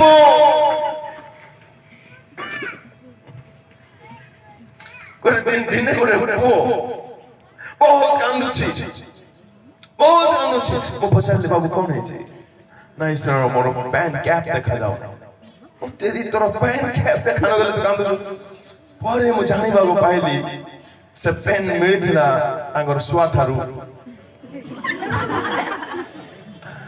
ପ୍ରେମ ସେମିତି କରେ। ପ୍ରଭୁଙ୍କ ଲୋକମାନେ ପରମେଶ୍ୱର ଆମମାନଙ୍କୁ ତାଙ୍କର ପ୍ରେମର ପତ୍ର ଦେଇଛନ୍ତି ନା ନାହିଁ? ଆଉ ଏଇ ପତ୍ର ପାଇଁ ଆଜି କେତେ ସମୟ ଆମେ ଦଉଛେ? ବାଇବଲ ପଢିଲେ ତ ନିଦ ଆସିବ, ବାଇବଲ ପଢିଲେ ବିରକ୍ତ ହବ, କି କଥା? ପ୍ରେମ ଆସିବ ଆଜ୍ଞା। ବାଇବଲ ନ ପଢି ରହିପାରିବେ ନାହିଁ, ତାଙ୍କ ଚରଣରେ ଘଣ୍ଟା ଘଣ୍ଟା ନ ଆଣ୍ଠେଇଲେ ରହିପାରିବେ ନାହିଁ। ଆଉ ଆଣ୍ଠେଇବା ସମୟରେ ଆପଣ ମାଗିବେ ନାହିଁ, ପ୍ରେମ କେବେ ମାଗେ ନାହିଁ, ପ୍ରେମ ଦିଏ। ନେକ୍ସଟ ପଏଣ୍ଟ କୁ ଯିବା, ଯାହାକି ପ୍ରେମ ଦିଏ। ହାଲେଲୁୟା। ପଢିବା 5 ନମ୍ବର ପଏଣ୍ଟ, ଜହନ 3:16। କାରଣ ଈଶ୍ୱର ଜଗତକୁ ଏଡ଼େ ପ୍ରେମ କଲେ ଯେ ସେ ଆପଣା ଅଦ୍ୱିତୀୟ ପୁତ୍ରଙ୍କୁ ଦାନ କଲେ। ପ୍ରେମ ଥିଲେ ପ୍ରଥମେ କଣ ଆଜ୍ଞା କୁହନ୍ତୁ ଟିକେ, ମନେ ଅଛି କି ନାହିଁ? ଆପଣ ଜଗତକୁ ପ୍ରେମ କରିବେ ନାହିଁ, ଜଗତର ସିଷ୍ଟମକୁ, ଭ୍ୟାଲ୍ୟୁକୁ ପ୍ରାୟୋରିଟି ଦେବେ ନାହିଁ। This is number 1। ନମ୍ବର 2, ଯଦି ଆପଣ ଈଶ୍ୱରକୁ ପ୍ରେମ କରୁଛନ୍ତି, ସମସ୍ତଙ୍କୁ ପ୍ରେମ କରିବେ, କାହା ପ୍ରତି ଦୁଃଖ ତିକ୍ତ ମନୋଭାବ ଆପଣ ରଖିପାରିବେ ନାହିଁ। ଆପଣଙ୍କ ବିବେକକୁ ସୂଚୀ କରି ରଖିବେ, ପ୍ରତ୍ୟେକଙ୍କୁ ଆପଣ କ୍ଷମା ଦେବେ। ନମ୍ବର 3, ଯଦି ପ୍ରେମ ଅଛି ଆପଣ ତାଙ୍କ ଆଜ୍ଞା ସବୁ, ପଏଣ୍ଟ ହଉଛି ସବୁ। ସବୁ ଆଜ୍ଞା କେମିତି ଜାଣିବେ? ମୁଁ ପଚାରିବା ପାଇଁ ଚାହୁଁଛି, এই তো কুহতু কেমতি জানিবে? Correct answer চাହୁଁଛି। কেমতি জানিবে আজ্ঞা? কেবল পড়িলে, কেবল অধ্যয়ন করলে? ଆଉ ଥରେ କହୁଛି ଶୁଣନ୍ତୁ ଧ୍ୟାନରେ, ବହୁତ ଜରୁରୀ। ବାଇବଲ ପଢିବା ବେଳେ ନୋଟବୁକ୍ ନେଇଥିବେ, କଲମ ନେଇଥିବେ, ପଢିବେ ମତେ କଣ କୁହାଯାଇଛି। ଯଦି କିଛି ପାଇଲେ ତାକୁ ଲେଖିବେ, ନମ୍ବରିଂ କରିବେ। ସେତେବେଳେ ଆପଣମାନେ ଜାଣିପାରିବେ ମୋ ପାଇଁ କଣ କମାଣ୍ଡ ଅଛି, ଆଜ୍ଞା ଅଛି, ମୁଁ ତାହା ପାଳନ କରିବି। କାହିଁକି? Simply because I love him. That's it. କିଛି ପାଇବା ଆଶା ନାହିଁ। 4 ନମ୍ବର, ଆପଣ ଯଥେଷ୍ଟ ସମୟ ଦେବେ ଆଜ୍ଞା, ତା ଅଟୋମେଟିକ ଅଟେ ଦେଇ ହେଇଯାଇ ହୁଏ, ନ ଦେଲେ ହେବ ନା। ବସି ପଡ଼ିବେ ମାନେ ବସି ପଡ଼ିଥିବେ। ମୁଁ କହିବା ପାଇଁ ଚାହୁଁନାହିଁ ମୁଁ କେତେବେଳେ ବେଳେ କେତେବେଳେ ପ୍ରେସ୍ କରେ, ସେ ଟାଇମ୍ କହିବା ପାଇଁ ଚାହୁଁନାହିଁ। ବସିଥିବ ମାନେ ବସି ପଡ଼ିଥିବ। ଆଉ ଏଇଟା ଦିଅ ସେଇଟା ଦିଅ, ଅମୁକ ସମୁକ ଢମୁକ ମମୁକ ନ। ଆଜ୍ଞା ମୁଁ ଆପଣଙ୍କୁ ପ୍ରେମ କରୁଛି ବୋଲେ ଆପଣଙ୍କ ପାଖକୁ ଆସିଯିବି ଆଉ ଆଣ୍ଠି ପଡ଼ିବି, ଦେଇଦିଅ ଦେଇଦିଅ ଦେଇଦିଅ। ନା ପ୍ରେମ, ପ୍ରେମ ଏମିତି। ପ୍ରେମ ପ୍ରେମିକାକୁ ଖୋଜେ, ପ୍ରେମ ପ୍ରେମିକାକୁ ନା ତାକି ରହିଥାଏ। ପ୍ରେମ ବୁଝନ୍ତୁ ଆଜ୍ଞା, ଜୀବନ ଆପଣଙ୍କୁ ଆଉ କିଛି କରିବାକୁ ପଡିବ ନାହିଁ। ପ୍ରେମକୁ ବୁଝନ୍ତୁ। କେବେ ପ୍ରେମ ବିଷୟରେ କେବେ କହିବା ପ୍ରଭୁ କେବେ ସୁଯୋଗ ଦେଲେ। ଆଜି ପ୍ରେମ ନାହିଁ ବୋଲି ସମୟ ଦେଇ ପାରୁନାହୁଁ।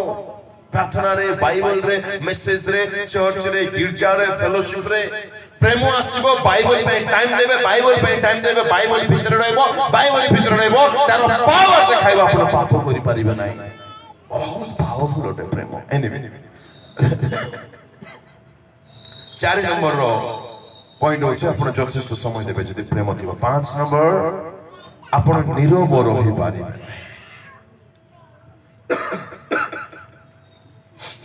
6 ନମ୍ବରକୁ ଯିବି, ବହୁତ ଦେବେ ଯାହା ମୁଁ କହୁଥିଲି। 5 ନମ୍ବର ସାରିଦିଏ। ପ୍ରେମ ଥିଲା ଆପଣ ନିରବ ରହିପାରିବେ ନାହିଁ। ଈଶ୍ୱର ଜଗତକୁ ଏଡ଼େ ପ୍ରେମ କଲେ ଯେ କାହାକୁ ଦେଲେ? ଏକମାତ୍ର ପୁତ୍ର, ଯାହାଙ୍କ ବିନା ସ୍ୱର୍ଗ ଅଲମୋଷ୍ଟ କହନ୍ତି ନା ଅଧୁରା, ସୁନା ସୁନା ବୋଲି କହନ୍ତି, ଦେଇଦେଲେ। ପରମେଶ୍ୱର ଏତେ ପ୍ରେମ କଲେ ଯେ ନିଜର ବେଷ୍ଟ, ସ୍ୱର୍ଗ ରାଜ୍ୟର ବେଷ୍ଟ, ତ୍ରିଭୁବନର ବେଷ୍ଟ ଆମମାନଙ୍କୁ ଦେଲେ। And what about me? ମୁଁ ତାକୁ ଏତେ ପ୍ରେମ କରୁଛି ଯେ ବଡ଼ କଷ୍ଟରେ କଣ ଦଉଛି? ଦୟାକରି 10 ଟଙ୍କା ଦେବା ବନ୍ଦ କରୁନ୍ତୁ। 20 ଟଙ୍କା ମଧ୍ୟ ଯଦି ଲାଗୁଛି ନାହିଁ, ଆଚ୍ଛା ବିଧବା ଦାନ ଦେବା ସମୟରେ ସିଏ କେତେ ଦେଲେ ଜାଣିନୁ ଦେଲେ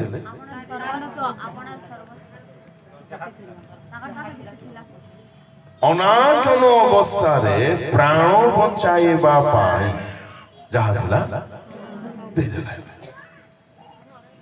ଚିନ୍ତା କରନ୍ତୁ ଟିକେ, ଦାନ ମତେ ଦିଅନ୍ତୁ, ମୁଁ ଜମା କରୁନି, ପ୍ରଭୁ ସାକ୍ଷୀ ଅଛନ୍ତି। ଅନାଟନ ଅବସ୍ଥାରେ ପ୍ରାଣ ବଞ୍ଚାଇବା ପାଇଁ କି ପ୍ରକାର ପ୍ରେମ ତାଙ୍କ ଭିତରେ ଥିବ ଈଶ୍ୱରଙ୍କ ପ୍ରତି।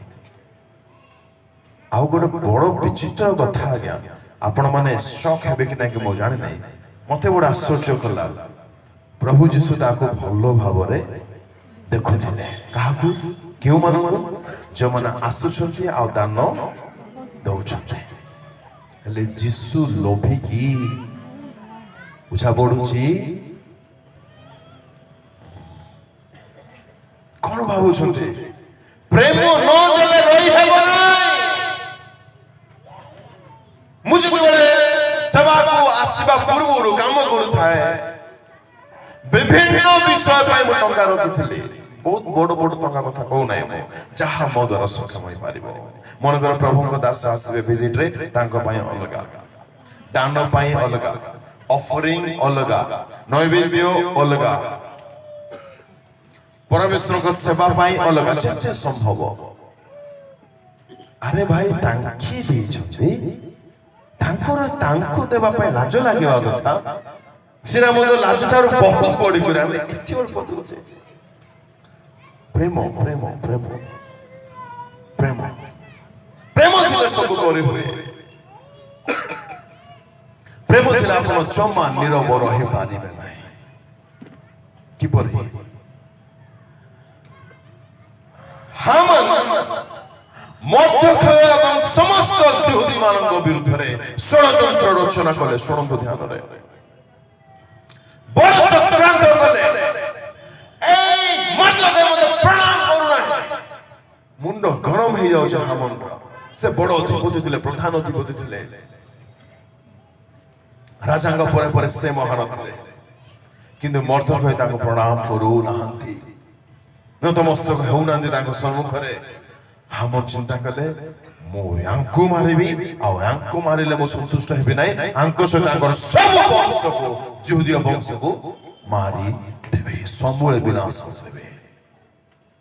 ଯେତେବେଳେ ଏଇ କଥାକୁ ରାଜାଙ୍କ ଦ୍ୱାରା ଫାଇନାଲାଇଜ କରାଗଲା, ରାଜା ମହାରାଙ୍କିତ କଲେ, ସିଲ ମାରିଦେଲେ, ଚାଲ ଘୋଷଣା ପତ୍ର ଦେଇ ଦିଆଯାଉ, ଘୋଷଣା କରାଯାଉ। ସେଇ ଘୋଷଣା ପତ୍ରର ପତ୍ରଲିପିର ଏକ କପି ଯେତେବେଳେ ମର୍ଦ୍ଦୋଖାଇ ଶୁଣିବାକୁ ପାଇଲେ, ଆପଣ ବସ୍ତ୍ର ଚିରିଲେ, ଭସ୍ମ ଲେପିଲେ, କ୍ରନ୍ଦନ କଲେ, ଜୋରସୋରରେ କ୍ରନ୍ଦନ କଲେ। ସମଗ୍ର ସୁସନ ରାଜଧାନୀ ଉଦ୍ବିଗ୍ନ ହେବାକୁ ଲାଗିଲା। ଆଉ ଯେଉଁ ଯେଉଁ ସ୍ଥାନରେ, ଯେଉଁ ଯେଉଁ ପ୍ରଦେଶରେ ଯିହୁଦୀ ମାନେ ଥିଲେ, ସମସ୍ତେ ମହାଶୋକ କଲେ। এই ସମୟରେ ଏସ୍ତର ମହାରାଣୀଙ୍କର ସେବା କରୁଥିବା ଲୋକମାନେ ଆସି ସେମାନଙ୍କୁ ଆସି କହିଲେ ଏସ୍ତର ରାଣୀଙ୍କୁ, ମହାରାଣୀ, ଆପଣଙ୍କୁ ଲୋକମାନେ ମହାଶୋକାନ୍ୱିତ ଅଛନ୍ତି, ଅତ୍ୟଧିକ ସେମାନେ ବିଳାପ କରୁଛନ୍ତି, ଭସ୍ମ ଲେପନ କରି ଅଛନ୍ତି, କଣ ହେଇଛି କଣ ନାହିଁ ବୋଲି କହି ଏସ୍ତର ମହାରାଣୀ ରାଜ ନପୁଂସକ ମାନଙ୍କ ମଧ୍ୟରୁ ଜଣେ, ତାଙ୍କ ନାମ 1 ମିନିଟ ସମୟ ଦିଅନ୍ତୁ, ଏସ୍ତର ବହିର 4-5 ହଥକ ନାମରେ ରାଜ ନପୁଂସକକୁ ଏସ୍ତର ପଠାଉଛନ୍ତି ମର୍ଦ୍ଦୋଖାଇଙ୍କ ନିକଟକୁ, ତୁମେ ଯାଅ ଆଉ ମୋର ଲୋକମାନଙ୍କର ସ୍ଥିତି କଣ, କାହିଁକି ସେମାନେ ଏତେ ଦୁଃଖରେ ଅଛନ୍ତି, କାହିଁକି ଏତେ ବିଳାପ କରୁଛନ୍ତି, ତୁମେ ଯାଅ, ଏନକ୍ୱାରି କରି ଆସ, ଆଉ ମତେ ଜଣାଅ। ହଥକ ଆଜ୍ଞା ଗଲେ ମର୍ଦ୍ଦୋଖାଇଙ୍କ ନିକଟକୁ। ମର୍ଦ୍ଦୋଖାଇ ତାଙ୍କୁ ସବିଶେଷ ତଥ୍ୟ ପ୍ରଦାନ କଲେ, ଆଉ କହିଲେ, ତୁମେ ଯାଇ ଏସ୍ତର ରାଣୀଙ୍କୁ ଜଣାଇ ଦିଅ, ତୁମ ଲୋକମାନଙ୍କ ପ୍ରାଣ ବିନାଶ ହେବା ପାଇଁ ଯାଉଅଛି, ଏଣୁ ଦୟାକରି ନିବେଦନ କର ରାଜାଙ୍କ ନିକଟରେ, ଯେପରି ତୁମର ପ୍ରାଣ ବଞ୍ଚିବ ଏବଂ ଆମମାନଙ୍କ ପ୍ରାଣ ମଧ୍ୟ ବଞ୍ଚିବ। ସେତେବେଳେ ହଥକ ଗଲେ ମର୍ଦ୍ଦୋଖାଇଙ୍କ ପାଖକୁ। ମର୍ଦ୍ଦୋଖାଇଙ୍କୁ କହିଲେ, ରାଣୀ ଏହି ସମସ୍ତ କଥା କହିଛନ୍ତି। ଆଉ ଶେଷରେ ରାଣୀ ମଧ୍ୟ କହିଲେ 30 ଦିନ ହବ ରାଜାଙ୍କ ଠାରୁ ମୁଁ ଆହ୍ୱାନ ପାଇନାହିଁ। ଆଉ ଯଦି ରାଜାଙ୍କ ବିନା ଆହ୍ୱାନରେ ମୁଁ ରାଜାଙ୍କ ନିକଟକୁ ଯାଇ ବିନତି ଅନୁରୋଧ କରିବି, ରାଜା ଯଦି ସ୍ୱର୍ଣ୍ଣମୟ ରାଜଦଣ୍ଡ ମୋ ଆଡ଼କୁ ପସାରିବେ ନାହିଁ, ବିସ୍ତାର କରିବେ ନାହିଁ, ତାହା ବାଦେ ଯଦି ମୁଁ ନାହିଁ କି କେହି ମଧ୍ୟ ଯିବେ, ତାହାର ପ୍ରାଣ ନେଇ ନିଆଯିବ, ପ୍ରାଣଦଣ୍ଡ ନିଶ୍ଚୟ ହେବ। ଏ ସମସ୍ତ କଥା ଯାଇ ତୁମେ ମର୍ଦ୍ଦକ୍ୟକୁ ଜଣାଅ ବୋଲି କହିଲେ ହତକୁ। ଏଷ୍ଟର ରାଣୀ କହିଲେ ହତକୁ ଗଲେ ମର୍ଦ୍ଦକ୍ୟଙ୍କ ପାଖକୁ ଆଉ ଜଣାଇ ଦେଲେ ରାଣୀ ଏହି ସମସ୍ତ କଥା କହିଛନ୍ତି। ସେତେବେଳେ ମର୍ଦ୍ଦକ୍ୟ ଏଷ୍ଟର ରାଣୀକୁ କୁହାଇ ପଠାଇଲେ। ଜାଣନ୍ତି କଣ? ଏଷ୍ଟର 4:14 ପଢନ୍ତୁ ଶୀଘ୍ର। ଯେବେ ତୁମେ ଏହି ସମୟରେ ସର୍ବଦା ଭାବେ ନୀରବ ହୋଇ ରୁହ, ଯଦି ତୁମେ ଏହି ସମୟରେ ସର୍ବଦା ଭାବେ ନୀରବ ହୋଇ ରହିବ, ତେବେ ଅନ୍ୟ କୌଣସି ସ୍ଥାନରୁ ଯିହୁଦୀୟ ମାନଙ୍କର ଉପକାର ଓ ଉଦ୍ଧାର ଉତ୍ପନ୍ନ ହେବ। ବାସ୍ ତୁମେ ରାଜଗୃହରେ ଅଛ ବୋଲି, ରାଜପ୍ରସାଦରେ ଅଛ ବୋଲି, ରାଣୀ ହେଇଛ ବୋଲି କଣ ଭାବୁଛ ମନେ କରୁଛ ତୁମେ ରକ୍ଷା ପାଇଯିବ ବୋଲି? ମହାରାଣୀ, ଯଦି ତୁମେ ଏପରି ସମୟରେ ନୀରବ ରହିବ, ପ୍ରଭୁ ଆପଣ ଲୋକମାନଙ୍କୁ ଛାଡ଼ିବେ ନାହିଁ। ଯିହୁଦୀ ମାନଙ୍କର ଉଦ୍ଧାର ପରିତ୍ରାଣ ଅନ୍ୟ ସ୍ଥାନରୁ ଉତ୍ପନ୍ନ କରିବେ। ଯେତେବେଳେ ଶୁଣନ୍ତୁ, ଏହା ହେଉଛି ପଏଣ୍ଟ, ଯେତେବେଳେ ଏଷ୍ଟର ରାଣୀ ମର୍ଦ୍ଦକ୍ୟଙ୍କର ଏହି ଶବ୍ଦକୁ ଶୁଣିଲେ ସେ ନୀରବ ରହିଲେ ନାହିଁ। ତାଙ୍କ ଲୋକମାନଙ୍କ ପ୍ରତି ପ୍ରେମ, ଈଶ୍ୱରଙ୍କ ପ୍ରତି ପ୍ରେମ ଏଷ୍ଟର ରାଣୀଙ୍କୁ ନୀରବ ରହିବାକୁ ଦେଲା ନାହିଁ। ରାଜାଜ୍ଞା ଯଦି ହେଇନଥିବ, ରାଜାଙ୍କ ନିକଟକୁ ଯିବା ପାଇଁ କେହି ମଧ୍ୟ ଯାଇପାରିବେ ନାହିଁ। ତଥାପି ରାଣୀ ସାହସ ବାନ୍ଧିଲେ, ଉପବାସ ଘୋଷଣା କଲେ, ନିଜେ ଉପବାସ ରହିଲେ, ରାଜାଙ୍କ କତିକୁ ଯାଉଛନ୍ତି, ବିଶ୍ୱାସର ସହିତ ସାହସର ସହିତ ଲଢୁଛନ୍ତି, ଆଉ ବିଜୟ ପ୍ରାପ୍ତ ହେଉଛନ୍ତି। ପ୍ରେମ ଯଦି ଥିବ ପରମେଶ୍ୱରଙ୍କ ପ୍ରତି, ପରମେଶ୍ୱରଙ୍କ ଲୋକମାନଙ୍କ ପରିତ୍ରାଣ ପାଇଁ ଆମେ କେବେ ନୀରବ ରହିପାରିବା ନାହିଁ। এই ସନ୍ଦର୍ଭରେ ଗୋଟିଏ ଲାଇନ୍ କହିବି। ଆପଣମାନେ ଯେଉଁଠାରେ ଆଜି ଏଠାରେ ଉପସ୍ଥିତ ଅଛନ୍ତି, ବାକ୍ୟ ଶୁଣୁଛନ୍ତି, ଆଜି ଯାହା କୁହାଯାଉଅଛି ପ୍ରିପାରେସନର କଥା, ତାହା ଆପଣଙ୍କ ରକ୍ତ ସମ୍ପର୍କୀୟ ବନ୍ଧୁ ବାନ୍ଧବ ମାନେ ଶୁଣି ପାରୁଛନ୍ତି କି? ଯେଉଁମାନେ ଆଜି ଏଠାରେ ନାହାନ୍ତି, ଆଜ୍ଞା ଶୁଣି ପାରୁଛନ୍ତି? ଆଜ୍ଞା, ଆପଣ ସିନା ପରିତ୍ରାଣ ପାଇଗଲେ, ମା ମାନେ କହିପାରିବେ କି ଆପଣଙ୍କ ସ୍ୱାମୀ ମଧ୍ୟ ଚେଞ୍ଜ ହେଇଯାଇଛି, କମ୍ପ୍ଲିଟଲି ରେଡି ଅଛି, ଆପଣଙ୍କ ପୁଅ ରେଡି ଅଛି, ଆପଣଙ୍କ ଝିଅ ପ୍ରସ୍ତୁତ ହେଇଗଲା? ଆମେ କହିପାରିବା କି ଆମେ ପରିବାର ସହିତ ସମସ୍ତେ ପ୍ରସ୍ତୁତ ହେଇଯାଇଛୁ ବୋଲି ତାଙ୍କ ଆଗମନକୁ ଯିବା ପାଇଁ? ଏଷ୍ଟର ନୀରବ ରହିଲେ ନାହିଁ। ନିଜ ପାଇଁ, ନିଜ ପରିବାର ପାଇଁ ସେ ଠିଆ ହେଲେ। ଅବ୍ରାହମ ନୀରବ ରହିଲେ ନାହିଁ, କାନ୍ଦିଲେ, ପ୍ରଭୁଙ୍କ ଠାରେ ବାରମ୍ବାର ବିନତି କଲେ। ନେହେମିୟା ନୀରବ ରହିଲେ ନାହିଁ, ଯୀଶୁ ନୀରବ ରହିଲେ ନାହିଁ। ଆମେ ଆମ ପରିବାରକୁ ବଞ୍ଚାଇବା ପାଇଁ ଆଜି କଣ କରୁଛେ? ପ୍ରେମ ଯଦି ଥାନ୍ତା, ଆଜ୍ଞା ଟିକେ ଚିନ୍ତା କରିବା, ଥରେ ଯଦି ମିସ୍ ହେଇଯିବେ ଆଗମନରେ ଆପଣଙ୍କ ରକ୍ତ ସମ୍ପର୍କୀୟ ବନ୍ଧୁ ବାନ୍ଧବ, ସ୍ୱାମୀ କୁହନ୍ତୁ କି ସ୍ତ୍ରୀ କୁହନ୍ତୁ କି ଭାଇ କୁହନ୍ତୁ କି ସାଙ୍ଗ କୁହନ୍ତୁ, ଥରେ ଯଦି ଟିକେ ଧ୍ୟାନ କରି ଚିନ୍ତା କର, ଶାନ୍ତ ହେଇ ଚିନ୍ତା କର, ଥରେ ଯଦି ମିସ୍ ହେଇଯିବେ, କେଉଁଠାକୁ ଯିବେ ସେମାନେ? ଭାବନ୍ତୁ, କେଉଁଠାକୁ ଯିବେ ସେମାନେ? ଆଜି ସମୟ ଅଛି, ବୁଝାନ୍ତୁ ନିଜ ସ୍ୱାମୀ ମାନଙ୍କୁ, ବହୁତ ପ୍ରେ କରନ୍ତୁ, ପ୍ରଭୁ ତୁମେ ମାର୍ଗ ଖୋଲ, ପ୍ରଭୁ ମୋ ସ୍ୱାମୀ ଯେପରି ପରିବର୍ତ୍ତନ ହବ। ପ୍ରଭୁଙ୍କ ଲୋକମାନେ ଏହି ସଭାରେ ବାକ୍ୟ ଶୁଣି ଯଦି କୌଣସି ବ୍ୟକ୍ତି ପରିବର୍ତ୍ତନ ହେଉଛି, ଏହାର ଆଶୀର୍ବାଦ ପାଷ୍ଟରେଟ୍ କମିଟିକୁ ମିଳିବ ନା ନାହିଁ? ନିଶ୍ଚୟ ମିଳିବ। ଠିକ ସେହିପରି ଆପଣଙ୍କ ଗୃହରେ ଗୋଟେ ଛୋଟିଆ ମିଟିଂ ଆୟୋଜନ କରନ୍ତୁ ପରିବାର ପାଇଁ। ନିଜ ପରିବାର ପରିତ୍ରାଣ ପାଇଁ ପ୍ରଭୁ ଯଦି ସକ୍ଷମ କରୁଛନ୍ତି ବଡ଼ ଧରଣର କରନ୍ତୁ କି ନ କରନ୍ତୁ ତାହା ଅଲଗା କଥା ଅଟେ। ପ୍ରେମ ଥିଲେ ଆପଣ ନିରବ ରହିପାରିବେ ନାହିଁ। ମୋ ପିତାଙ୍କର ଏକାନ୍ତ ଇଚ୍ଛା ସମସ୍ତ ମାନବ ଜଗତ ପରିତ୍ରାଣ ପାଉ। ମୁଁ ଯଦି ସତରେ ତାଙ୍କର ପୁଅ ତାଙ୍କ କିଙ୍ଗଡମ ବିସ୍ତାର ନ କରି ପ୍ରସାର ନ କରି ମୁଁ ରହିପାରିବେ ନାହିଁ। ପ୍ରେମ ଥିଲା ଆମେ କେବେ ନିରବ ରହିପାରିବା ନାହିଁ। ଏହା ଥିଲା କେତେ ନମ୍ବର 5 6 ନମ୍ବର ଆପଣ ନିଜର ବେଷ୍ଟ ଦେବେ। ମୁଁ କହିସାରିଲି ସେ ଯୋହନ 3:16 ଈଶ୍ୱର ଜଗତକୁ ଏଡ଼େ ପ୍ରେମ କଲେ ଯେ ଆପଣର ଅଦ୍ୱିତୀୟ ପୁତ୍ରଙ୍କୁ ଦେଲେ। ପ୍ରେମ ଥିବ ତ ଆପଣ ଯଥେଷ୍ଟ ପ୍ରଭୁଙ୍କୁ ଦେବେ। କେବଳ ପଇସା କଥା ମୁଁ କହୁନାହିଁ। ପଇସା ତ କିଛି ନୁହେଁ ପ୍ରଭୁଙ୍କ ଦୃଷ୍ଟିରେ। ସେ ଦେବା ବିଷୟ ଆପଣ ଦଉଛନ୍ତି। ଆପଣ ବଡ଼ ବିଷୟ ପ୍ରଭୁଙ୍କୁ ଦିଅନ୍ତୁ। ତାହା ହେଉଛି ଆପଣଙ୍କର ସମୟ। ଏକ ମନୁଷ୍ୟର ବେଷ୍ଟ ସମୟ କେଉଁଟା ଆଜ୍ଞା? ଶିଶୁ ଅବସ୍ଥା ନା ଯୌବନ ଅବସ୍ଥା ନା ବୃଦ୍ଧାବସ୍ଥା? ଯୌବନ ଅବସ୍ଥା। ୟଙ୍ଗ ମାନେ ଦେଇ ଦିଅନ୍ତୁ ନିଜର ଯୌବନ ଅବସ୍ଥା ପରମେଶ୍ୱରକୁ। କେବେ ଆପଣ ରିଗ୍ରେଟ୍ କରିପାରିବେ ନାହିଁ। ଏବେ ମତେ କୁହନ୍ତୁ ତ ଯେଉଁମାନଙ୍କୁ 40 ବର୍ଷ ପାର ହେଇଯାଇଛି ସେମାନେ ଚାହିଁଲେ ବି ଅଧିକ ସମୟ ଆଣ୍ଠେଇ ପାରିବେ କି ନାହିଁ? ଆଜି ୟଙ୍ଗ ମାନେ ଆପଣମାନଙ୍କର ସମୟ ଅଛି ଆଣ୍ଠେଇବା ପାଇଁ। ଆଣ୍ଠନ୍ତୁ ନିଜ ଜୀବନର ପବିତ୍ରତା ପାଇଁ, ନିଜ ଜୀବନର ଆତ୍ମିକ ଉନ୍ନତି ପାଇଁ, ନିଜ ମା ବାପାଙ୍କର ପରିତ୍ରାଣ ପାଇଁ, ନିଜ ଏଣ୍ଟାୟାର ଫ୍ୟାମିଲିର ପରିତ୍ରାଣ ପାଇଁ ଆଣ୍ଠାନ୍ତୁ। ଆଜି ସମୟ ଅଛି ଆଣ୍ଠେଇବା ପାଇଁ। ଆଜି ଟାଇମ୍ ଅଛି। କେତେ ହେଲା?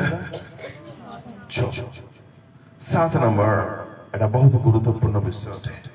ଈଶ୍ୱରକୁ ଯଦି ମୁଁ ପ୍ରେମ କରୁଛି ଆଇ ମେ ଫଲ୍ ଡାଉନ୍, ମୁଁ ପଡ଼ି ଯାଇପାରେ ପାପରେ କିନ୍ତୁ ମୁଁ ପଡ଼ିକି ରହିପାରିବିନି ସେଠି। ମୁଁ ତୁରନ୍ତ ଉଠିବି। You may fall down but you cannot be staying there. ଆପଣ ପଡ଼ି ଯାଇପାରନ୍ତି କୌଣସି କାରଣବଶତଃ ଭୁଲବଶତଃ ପାପ କରିପାରନ୍ତି କିନ୍ତୁ ପାପରେ ଆପଣ କଣ୍ଟିନ୍ୟୁଆଲି ରହିପାରିବେ ନାହିଁ। କିପରି? ମୁଁ ଆଜ୍ଞାଙ୍କୁ ପ୍ରେମ କରୁଛି, ଆଜ୍ଞାଙ୍କ ବିରୁଦ୍ଧରେ ମୁଁ କିଛି ଭୁଲ କରିଦେଲି, ଯେହେତୁ ମୁଁ ତାଙ୍କୁ ପ୍ରେମ କରୁଛି ଆଉ ପ୍ରେମର ଅର୍ଥ ମୁଁ ତାଙ୍କ ସହିତ ନ ଦେଖାଗଲେ, ତାଙ୍କ ସହିତ କଥା ନହେଲେ, ତାଙ୍କୁ ନ ମିଶିଲେ ମୁଁ ରହିପାରିବି ନାହିଁ। ତେଣୁ ଶୁଣନ୍ତୁ, ଏନକରେଜ କରୁଛି ଗୋଟେ ଲାଇନ କହି, ଯଦି ଜୀବନ ଯାତ୍ରାରେ ଆଗକୁ ବଢୁ ବଢୁ କୌଣସି ବଡ ପାପରେ ଆପଣ ପଡିଗଲେ କେବେ ମଧ୍ୟ ସେଠାରେ ରହିଯାଆନ୍ତୁ ନାହିଁ। ଆଉ ସେହି ବ୍ୟକ୍ତିମାନେ ହିଁ ପାପରେ ରହିବେ ନାହିଁ ଯେଉଁମାନେ ତାଙ୍କୁ ପ୍ରକୃତରେ ପ୍ରେମ କରୁଥିବେ। ଯେହେତୁ ପ୍ରେମ ଆମର ମୂଳ ସନ୍ଦର୍ଭ ଟପିକ ନୁହେଁ, ତେଣୁକରି ମୁଁ ଭିତରେ ବସୁନାହିଁ। ଖ୍ରୀଷ୍ଟଙ୍କ ଠାରେ ଥାଇ ଦ୍ରାକ୍ଷାଲତାଙ୍କ ସହିତ ଯଦି ଲାଗିଯିବା, ଅର୍ଥାତ୍ ଗଭୀର ସମ୍ପର୍କ ଯଦି ଥିବ, ସମ୍ପର୍କ ସେତେବେଳେ ସୃଷ୍ଟି ହବ, ସ୍ଥାପନ ହବ ଗଭୀର ସମ୍ପର୍କ ଯେତେବେଳେ ଗଭୀର ପ୍ରେମ ଥିବ।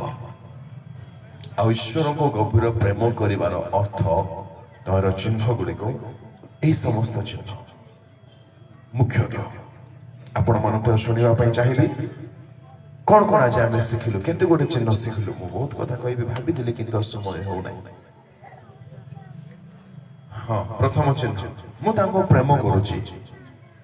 ପ୍ରଥମ ଚିହ୍ନ କଣ? ଜୋରସେ ଜଗତକୁ ଆପଣ ପ୍ରେମ କରିବେ ନାହିଁ। ଧ୍ୟାନରେ ଶୁଣନ୍ତୁ, ଟଙ୍କା ଥିଲେ ଡିଷ୍ଟର୍ବ ହେବେ ନାହିଁ, ନଥିଲେ ମଧ୍ୟ ଡିଷ୍ଟର୍ବ ହେବେ ନାହିଁ। ଏହା ଦ୍ୱାରା ଆପଣ ଜାଣିପାରିବେ କି ଜଗତ ପ୍ରତି ପ୍ରେମ ନାହିଁ। ସମ୍ମାନ ମିଳିଲେ ମଧ୍ୟ ଅସୁବିଧା ହେବେ ନାହିଁ, ନ ମିଳିଲେ ମଧ୍ୟ ଆପଣଙ୍କୁ କିଛି ଅସୁବିଧା ନାହିଁ। ଘର ଥିଲେ ବି ଅସୁବିଧା ନାହିଁ, ନଥିଲେ ବି ଅସୁବିଧା ନାହିଁ। ଯଦି ଅସୁବିଧା ଆପଣଙ୍କୁ ଲାଗୁଛି, ଆପଣ ଟିକେ ଡିଷ୍ଟର୍ବ ଫିଲ୍ କରୁଛନ୍ତି, ଜାଣି ରଖନ୍ତୁ ଈଶ୍ୱରଙ୍କ ପ୍ରତି ଟ୍ରୁ ଲଭ୍ ନାହିଁ। ନମ୍ବର 2,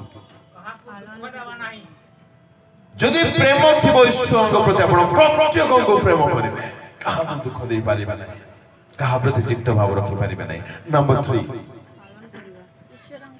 ସବୁ ଆଜ୍ଞା ପାଳନ କରିବେ, ହୃଦୟରୁ କରିବେ। ନମ୍ବର 4, ଯଥେଷ୍ଟ ସମୟ ଆପଣ ଦେବେ, ବାହାର କରିବେ, ଆଉ ତାହା ଅଟୋମେଟିକ ହେବାକୁ ଲାଗିବ। ନମ୍ବର 5, ଆପଣ ଜମା ନିରବ ରହିପାରିବେ ନାହିଁ ଆଜ୍ଞା। ରହି ହେବ ନାହିଁ। 6 ନମ୍ବର ନିଜର ବେଷ୍ଟ ଆପଣ ଦେବେ। କେବଳ ଟଙ୍କା ନୁହଁ, ସମୟ ନୁହଁ, ଆମ ଶରୀରର ବେଷ୍ଟ ପାର୍ଟ କଣ ଜାଣନ୍ତି ଯାହା ଆପଣ ପରମେଶ୍ୱରଙ୍କୁ ଦେଇପାରିବେ? ହୃଦୟ ମନ ମୁଁ ବହୁତ ଏଗ୍ରି କରେ ହୃଦୟ ବୋଲି, କିନ୍ତୁ ସତ କଥା ଯଦି କହିବି ହୃଦୟ ଦେବା ଆଗରୁ ଜିହ୍ବା ଦେଇ ଦିଅନ୍ତୁ।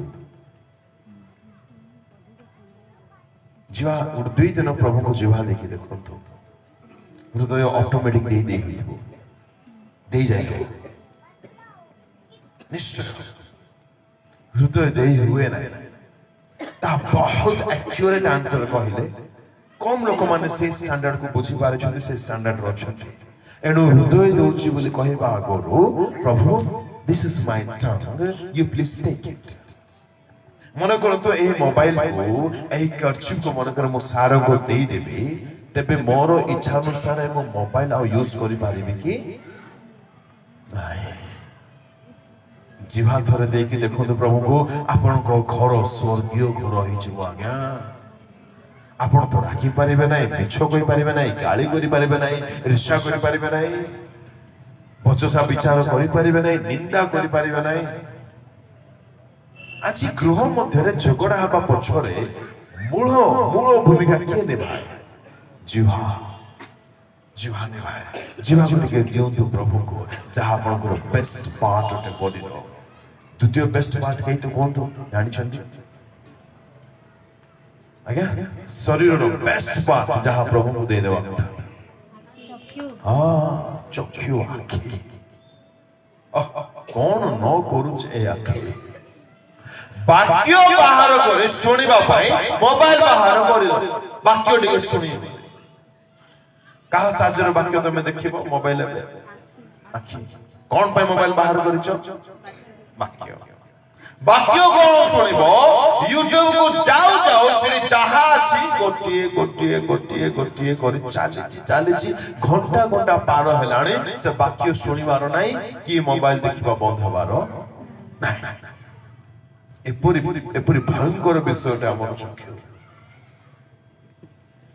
ଚକ୍ଷୁଟିକୁ ଦେଇ ଦିଅନ୍ତୁ ପ୍ରଭୁଙ୍କୁ। ଧନ୍ୟ ହେଇଯିବ ଆପଣଙ୍କ ଜୀବନ। 2ଟି ବିଷୟ ଦେଇ ଦିଅନ୍ତୁ ପ୍ରଭୁଙ୍କୁ, ବାକି ସବୁ ଧୀରେ ଧୀରେ ତାହା ଅଟୋମେଟିକ ସେ ନେଇଯାଇଥିବେ। ଆପଣ ଦେଇ ଦେଇଥିବେ ଜାଣିପାରିବେ ନାହିଁ। ଯଦି ଆଖି ଯାଇଥିବେ, ଆଖିରେ ପାପ କରିପାରିବେ କି? ନାଇଁ।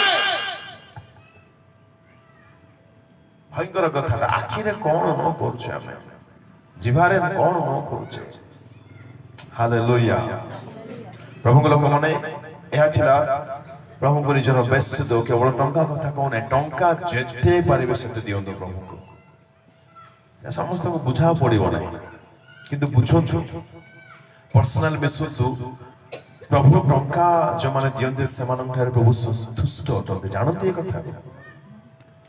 ଫିଲିପିରେ ଲେଖା ଅଛି। ମୁଁ ତାହା କହିବା ପାଇଁ ଚାହୁଁନି, ଆପଣମାନେ କଣ ବୁଝିବେ, ମୁଁ ତାହା ପବ୍ଲିକରେ କହିବା ପାଇଁ ଚାହୁଁନି। ପର୍ସନାଲ ବିଶ୍ୱାସ, ପରମେଶ୍ୱର ଯେଉଁମାନେ ଅର୍ଥ ଦାନ କରନ୍ତି ତାଙ୍କ ଲୋକମାନଙ୍କୁ, ତାଙ୍କ ସେବା କାର୍ଯ୍ୟ ନିମନ୍ତେ, ତାଙ୍କ ମଣ୍ଡଳୀକୁ, ସେମାନଙ୍କ ଠାରେ ପରମେଶ୍ୱର ସନ୍ତୁଷ୍ଟ ହୁଅନ୍ତି। କିଏ ସନ୍ତୁଷ୍ଟ ହୁଅନ୍ତି? ଚିନ୍ତା କରିବାର ବିଷୟ ଅଟେ। ପରମେଶ୍ୱର ଏକ ବିଷୟରେ ସନ୍ତୁଷ୍ଟ ହୁଅନ୍ତି।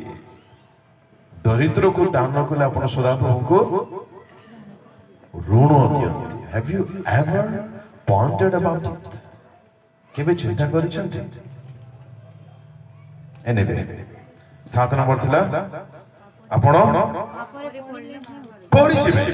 କୌଣସି କାରଣବଶତଃ ମନେକର ଆପଣ ପଢିଗଲେ, ଯଦି ପ୍ରେମ ଥିବ, ଆପଣ ଯେହେତୁ ପ୍ରେମ କରୁଛନ୍ତି, ସଙ୍ଗେ ସଙ୍ଗେ ଉଠିବେ, କ୍ଷମା ମାଗିବେ, ନିଜର ରିଲେସନସିପକୁ ରିଷ୍ଟୋର କରିବେ। ଯେହେତୁ ତାଙ୍କ ସହିତ ଦେଖା ନହେଲେ, ତାଙ୍କୁ ନ ଦେଖିଲେ, ତାଙ୍କ ସହିତ କଥା ନହେଲେ ଆପଣ ଶାନ୍ତିରେ ରହିପାରିବେ ନାହିଁ। ପ୍ରେମ ଆପଣଙ୍କୁ କେବେ ପାପରେ ପଡି ରହିବା ଅବସ୍ଥାରେ ଦେଇପାରିବ ନାହିଁ। ଆସନ୍ତୁ ଚକ୍ଷୁ ବନ୍ଦ କରିବା। ମନେ ରଖନ୍ତୁ, ଯେତେବେଳେ ସେ ଆସିବେ, ଖ୍ରୀଷ୍ଟଙ୍କ ଠାରେ ଯେଉଁମାନେ ମହାନିଦ୍ରା ପ୍ରାପ୍ତ କରିଥିବେ ସେମାନେ ଉଠିବେ। ଖ୍ରୀଷ୍ଟଙ୍କ ଠାରେ ରହିବାର ଅର୍ଥ ନିବିଡ଼ ଘନିଷ୍ଠ ସମ୍ପର୍କକୁ ବୁଝାଏ। ଦ୍ରାକ୍ଷାଲତା ଯେପରି ଶାଖା ଶାଖା ଯେପରି ଦ୍ରାକ୍ଷାଲତା ସହିତ ଲାଗିଥାଏ, ଆଉ ପ୍ରେମ ବିନା ତାହା ସମ୍ଭବ ନୁହେଁ। ଆମେ ପ୍ରେମ କରୁଛୁ ନା ନାହିଁ ପରୀକ୍ଷା କରିବା। ଯଦି ପ୍ରେମ ନାହିଁ, କୃଷ୍ଣ ଟିକେ ଅନାଇବା।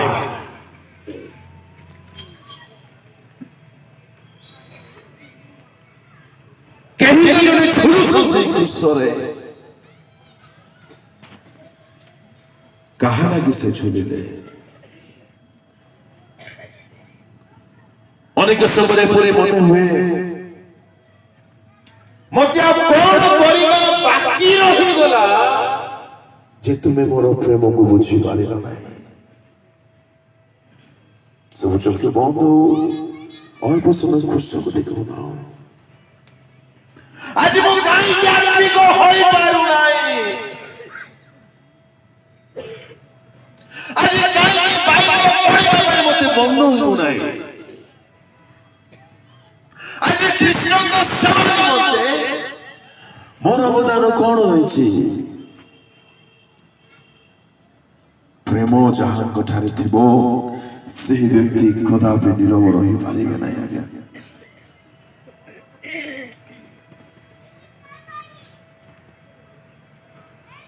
ଥରେ କୃଷ୍ଣକୁ ଅନାଇବା। କଣ ହେଲା ସେଠାରେ ଯଦି ଆମେ ଧ୍ୟାନ କରିବା, ତାଙ୍କ ପ୍ରତି ପ୍ରେମ ଆମ ଅନ୍ତରରେ ଜାତ ହବ। ଆଉ ପ୍ରେମ ଆସିଲା ଉତାରେ ଧନ୍ୟ ଧନ୍ୟ ଧନ୍ୟ ହବ ଆମ ଜୀବନ। ଯାହାକୁ ଆମେ ପ୍ରେମ କରିବା, ଆଜ୍ଞା, ଆମେ ତାଙ୍କୁ ଦୁଃଖ ଦେଇପାରିବା ନାହିଁ। ଆଉ ପାପ କରିବା ଦ୍ୱାରା ପରମେଶ୍ୱର ଦୁଃଖିତ ହୁଅନ୍ତି। ଆଉ ପାପ ସେତେବେଳେ ଆମେ କରୁ ଯେତେବେଳେ ତାଙ୍କ ପ୍ରତି ଆମ ହୃଦୟରେ ପ୍ରେମ ରୁହେ ନାହିଁ। କଣ ଥିଲା ସେ କୃଷ୍ଣର ବେଦନା? କାହିଁକି ସେ ଆମ ମାନଙ୍କ ପାଇଁ କୃଷ୍ଣରେ ଚଢିଲେ? କାହିଁକି ଆମେ ବୁଝୁନାହୁଁ? ପ୍ରଭୁଙ୍କ ଲୋକମାନେ ଧନ ଆପଣଙ୍କ ସ୍ୱର୍ଗ ରାଜ୍ୟକୁ ଯିବା ପାଇଁ ଦେଇପାରିବ ନାହିଁ। ସମ୍ମାନ ଆପଣଙ୍କୁ ସ୍ୱର୍ଗକୁ ନେଇକି ଯିବ ନାହିଁ। ଯଦି ତାଙ୍କ ସହିତ ଘନିଷ୍ଠ ସମ୍ପର୍କ ନାହିଁ, ଆଜି ସମ୍ପର୍କକୁ ସ୍ଥାପନ କରିବା କି?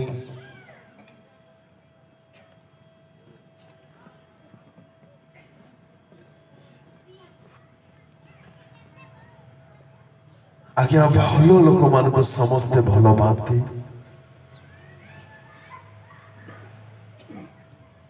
ଧାର୍ମିକ ଲୋକମାନଙ୍କୁ ସମସ୍ତେ ପ୍ରେମ କରନ୍ତି।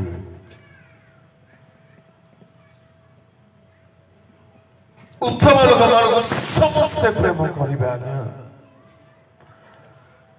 ପ୍ରଭୁ ଯୀଶୁ ଯେତେବେଳେ ଆମ ମାନଙ୍କୁ ପ୍ରେମ କଲେ, ଆମେ ମାନେ କଣ ଉତ୍ତମ ଅବସ୍ଥାରେ ଥିଲୁ? ଆମ ମାନଙ୍କ ଜୀବନରେ କଣ ପବିତ୍ରତା ଥିଲା? ଆମେ କଣ ତାହାଙ୍କ ନିମନ୍ତେ ଜୀବନ ଯାପନ କରୁଥିଲୁ? ଆମ ମାନଙ୍କ ଠାରେ କଣ ଧାର୍ମିକତା ଦେଖା ଯାଇଥିଲା? ତଥାପି ସେ ଯେ ପ୍ରେମ କରୁଛନ୍ତି, ଏହାକୁ ପ୍ରମାଣ କରିବା ପାଇଁ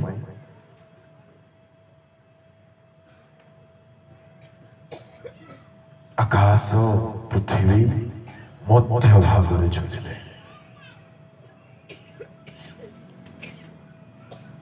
ଆମମାନଙ୍କ ପ୍ରାଣ ଯେପରି ନଷ୍ଟ ନ ହୁଏ, ଆପଣ ଶରୀରକୁ ବିଦାରି ଦେଲେ। ପ୍ରିୟ ଭାଇ, ପ୍ରିୟ ଭଉଣୀ, ଆଜି ଆପଣ ବୁଝିବେ କି ତାଙ୍କ ପ୍ରେମକୁ? ଯେଉଁ ପ୍ରେମର ସ୍ୱାର୍ଥ ରହିଛି, ଯେଉଁ ପ୍ରେମ ଧୋକେବାଜ ପ୍ରେମ, ଯେଉଁ ପ୍ରେମ ନିଜ ପାଇଁ ଖୋଜୁଥାଏ, ଆଜି ସେହି ପ୍ରେମ ପଛରେ ଆମେ କାହିଁକି ଏତେ ପାଗଳ? ପ୍ରଭୁଙ୍କ ଲୋକମାନେ ଏକ ପ୍ରେମିକ ଅଛନ୍ତି, ଦୁଇ ବାହୁ ମେଲି ଆପଣଙ୍କ ସ୍ଥାନ ସେ ନିଜର କରିଛନ୍ତି।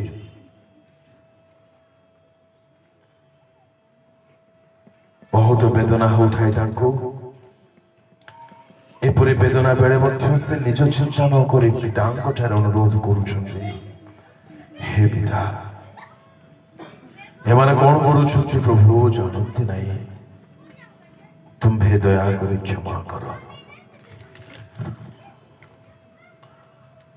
ମାର କାହିଁକି ଖାଇଲେ ଆଜ୍ଞା ସେ କାହା ନିମନ୍ତେ ଖାଇଲେ ଆଜି ଆମେ ଟିକେ ବୁଝିବା କି? ପଚାରନ୍ତୁ ସେ କାଲବରୀକୁ, ସେ କଣ୍ଟାକୁ କଣ ସହିଲେ ସେ? ଆପଣ ପିତାଙ୍କୁ ପିତା ବୋଲି ମଧ୍ୟ ଡାକି ପାରିଲେ ନାହିଁ। କିପରି କଷ୍ଟ ହଉଥିବ ଆଜ୍ଞା।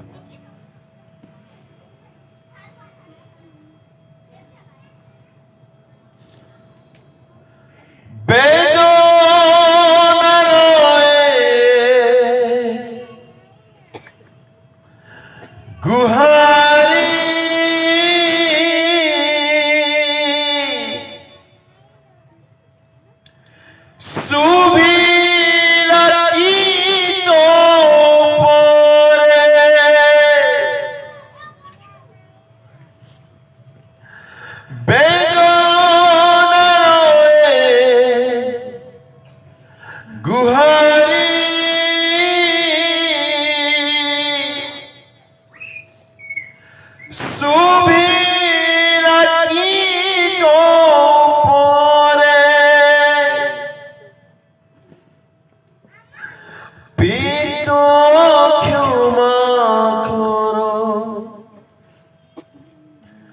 পাপ মনুষ্যর অজ্ঞানে জাতি কহি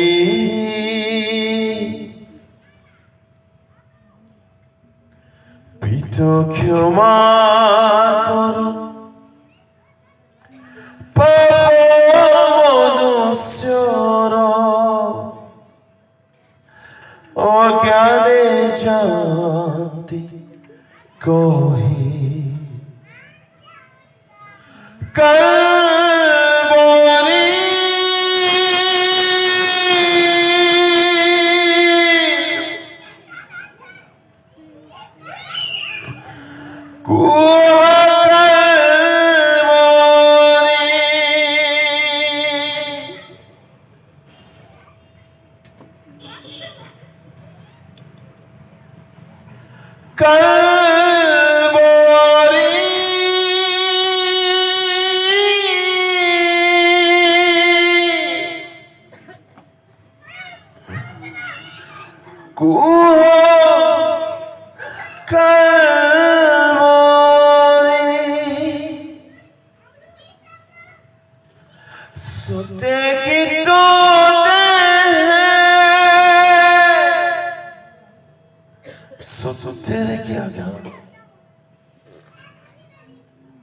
से झुलिबे मो पाई आम एति अथाम जे बुझी पारु नाही आपण दुनिया को प्रेम करी शरीर को प्रेम करी अर्थ को प्रेम करी अभिलाष को प्रेम करी कौन पाइले आज्ञा पचारतु निजको जोगने ख्रिस्तों को थारे ठाई मरिबे सेमाने ही उठिबे पुणे थरे कहूची आपण तांको ठारे प्रेम न करी रही पारिबे नाही एडो समय बाहर करतु प्रतिदिन खुशियोरे खुशोरे कौन घटिची कौन से मो पाई भोगिले सहिले प्रतिदिन ध्यान करतु तांको प्रति प्रेम आपण अंतर में सृष्टि हो तांको प्रेम करिवे तांको ठारे थिबा बेले जदि आपण को प्राण जीव से जते बेले आसीबे आपण उठी पारिबे ঊর্ধ্বগণিত ହୋଇପାରିବେ।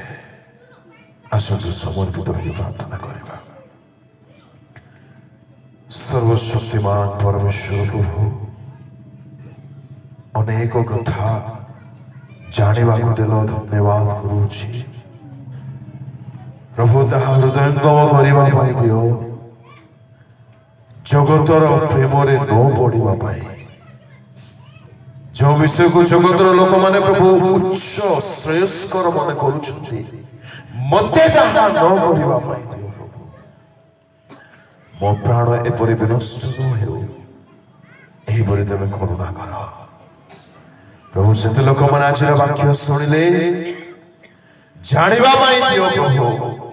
ଖ୍ରୀଷ୍ଟଙ୍କ ଠାରେ ରହିବା କେତେ ଆବଶ୍ୟକ ବିଷୟ ଅଟେ, ତୁମ୍ଭ ଆଗମନରେ ଊର୍ଦ୍ଧ୍ୱଗତିତ ହେବା ନିମନ୍ତେ। ଆଜିର ବାକ୍ୟ ପ୍ରତିଟି ଜୀବନରେ କାର୍ଯ୍ୟକାରୀ ହେଉ, ଫଳ ଉତ୍ପନ୍ନ କରୁ, ଶୈତାନ ନ ନେଉ ପ୍ରଭୁ। ଏହିପରି କଲ୍ୟାଣ କର। ଆଗାମୀ ଦିନ ଶେଷ ଦିନ ପ୍ରଭୁ, ତୁମେ ଆହୁରି ତୁମ ଲୋକମାନଙ୍କୁ ଆକର୍ଷଣ କରି ଆଣ, ଆଉ ତୁମ ବାକ୍ୟର ସେବାକୁ ତୁମେ ହିଁ ପରିଚାଳନା କର। এই উদ্দীপনা সেবা কেবল নামর উদ্দীপনা ন রহু, এক বাস্তব উদ্দীপনা প্রকৃতরে তুম লোকମାନଙ୍କ ଜୀବନରେ ଓହ୍ଲାଇ ଆସୁ, ଦେଖାଯାଉ ବୋଲି ଅନୁରୋଧ କରୁଛି। ଆଗମନ ନିମନ୍ତେ ପ୍ରସ୍ତୁତିର ଯେ ସମସ୍ତ କଥା ନିତାନ୍ତ ପ୍ରୟୋଜନୀୟ କଥା ରହିଛି, ତାହା କୌଣସି ମଧ୍ୟ ପ୍ରକାଶ କରାଅ, ଯେପରି ଆମେମାନେ କେହି ମଧ୍ୟ ବିନଷ୍ଟ ନ ହେବୁ, ତୁମ ସହିତ ସାକ୍ଷାତ କରିବା ପାଇଁ ପ୍ରସ୍ତୁତ ହେବାକୁ ପାରିବୁ। ତଦ୍ରୂପ ତୁମେ କଲ୍ୟାଣ କରିଦିଅ।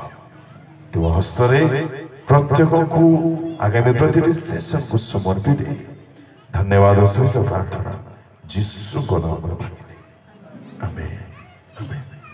ଆସନ୍ତୁ ପରମେଶ୍ୱରଙ୍କ ପାଇଁ ଉଚ୍ଚ କରନ୍ତୁ।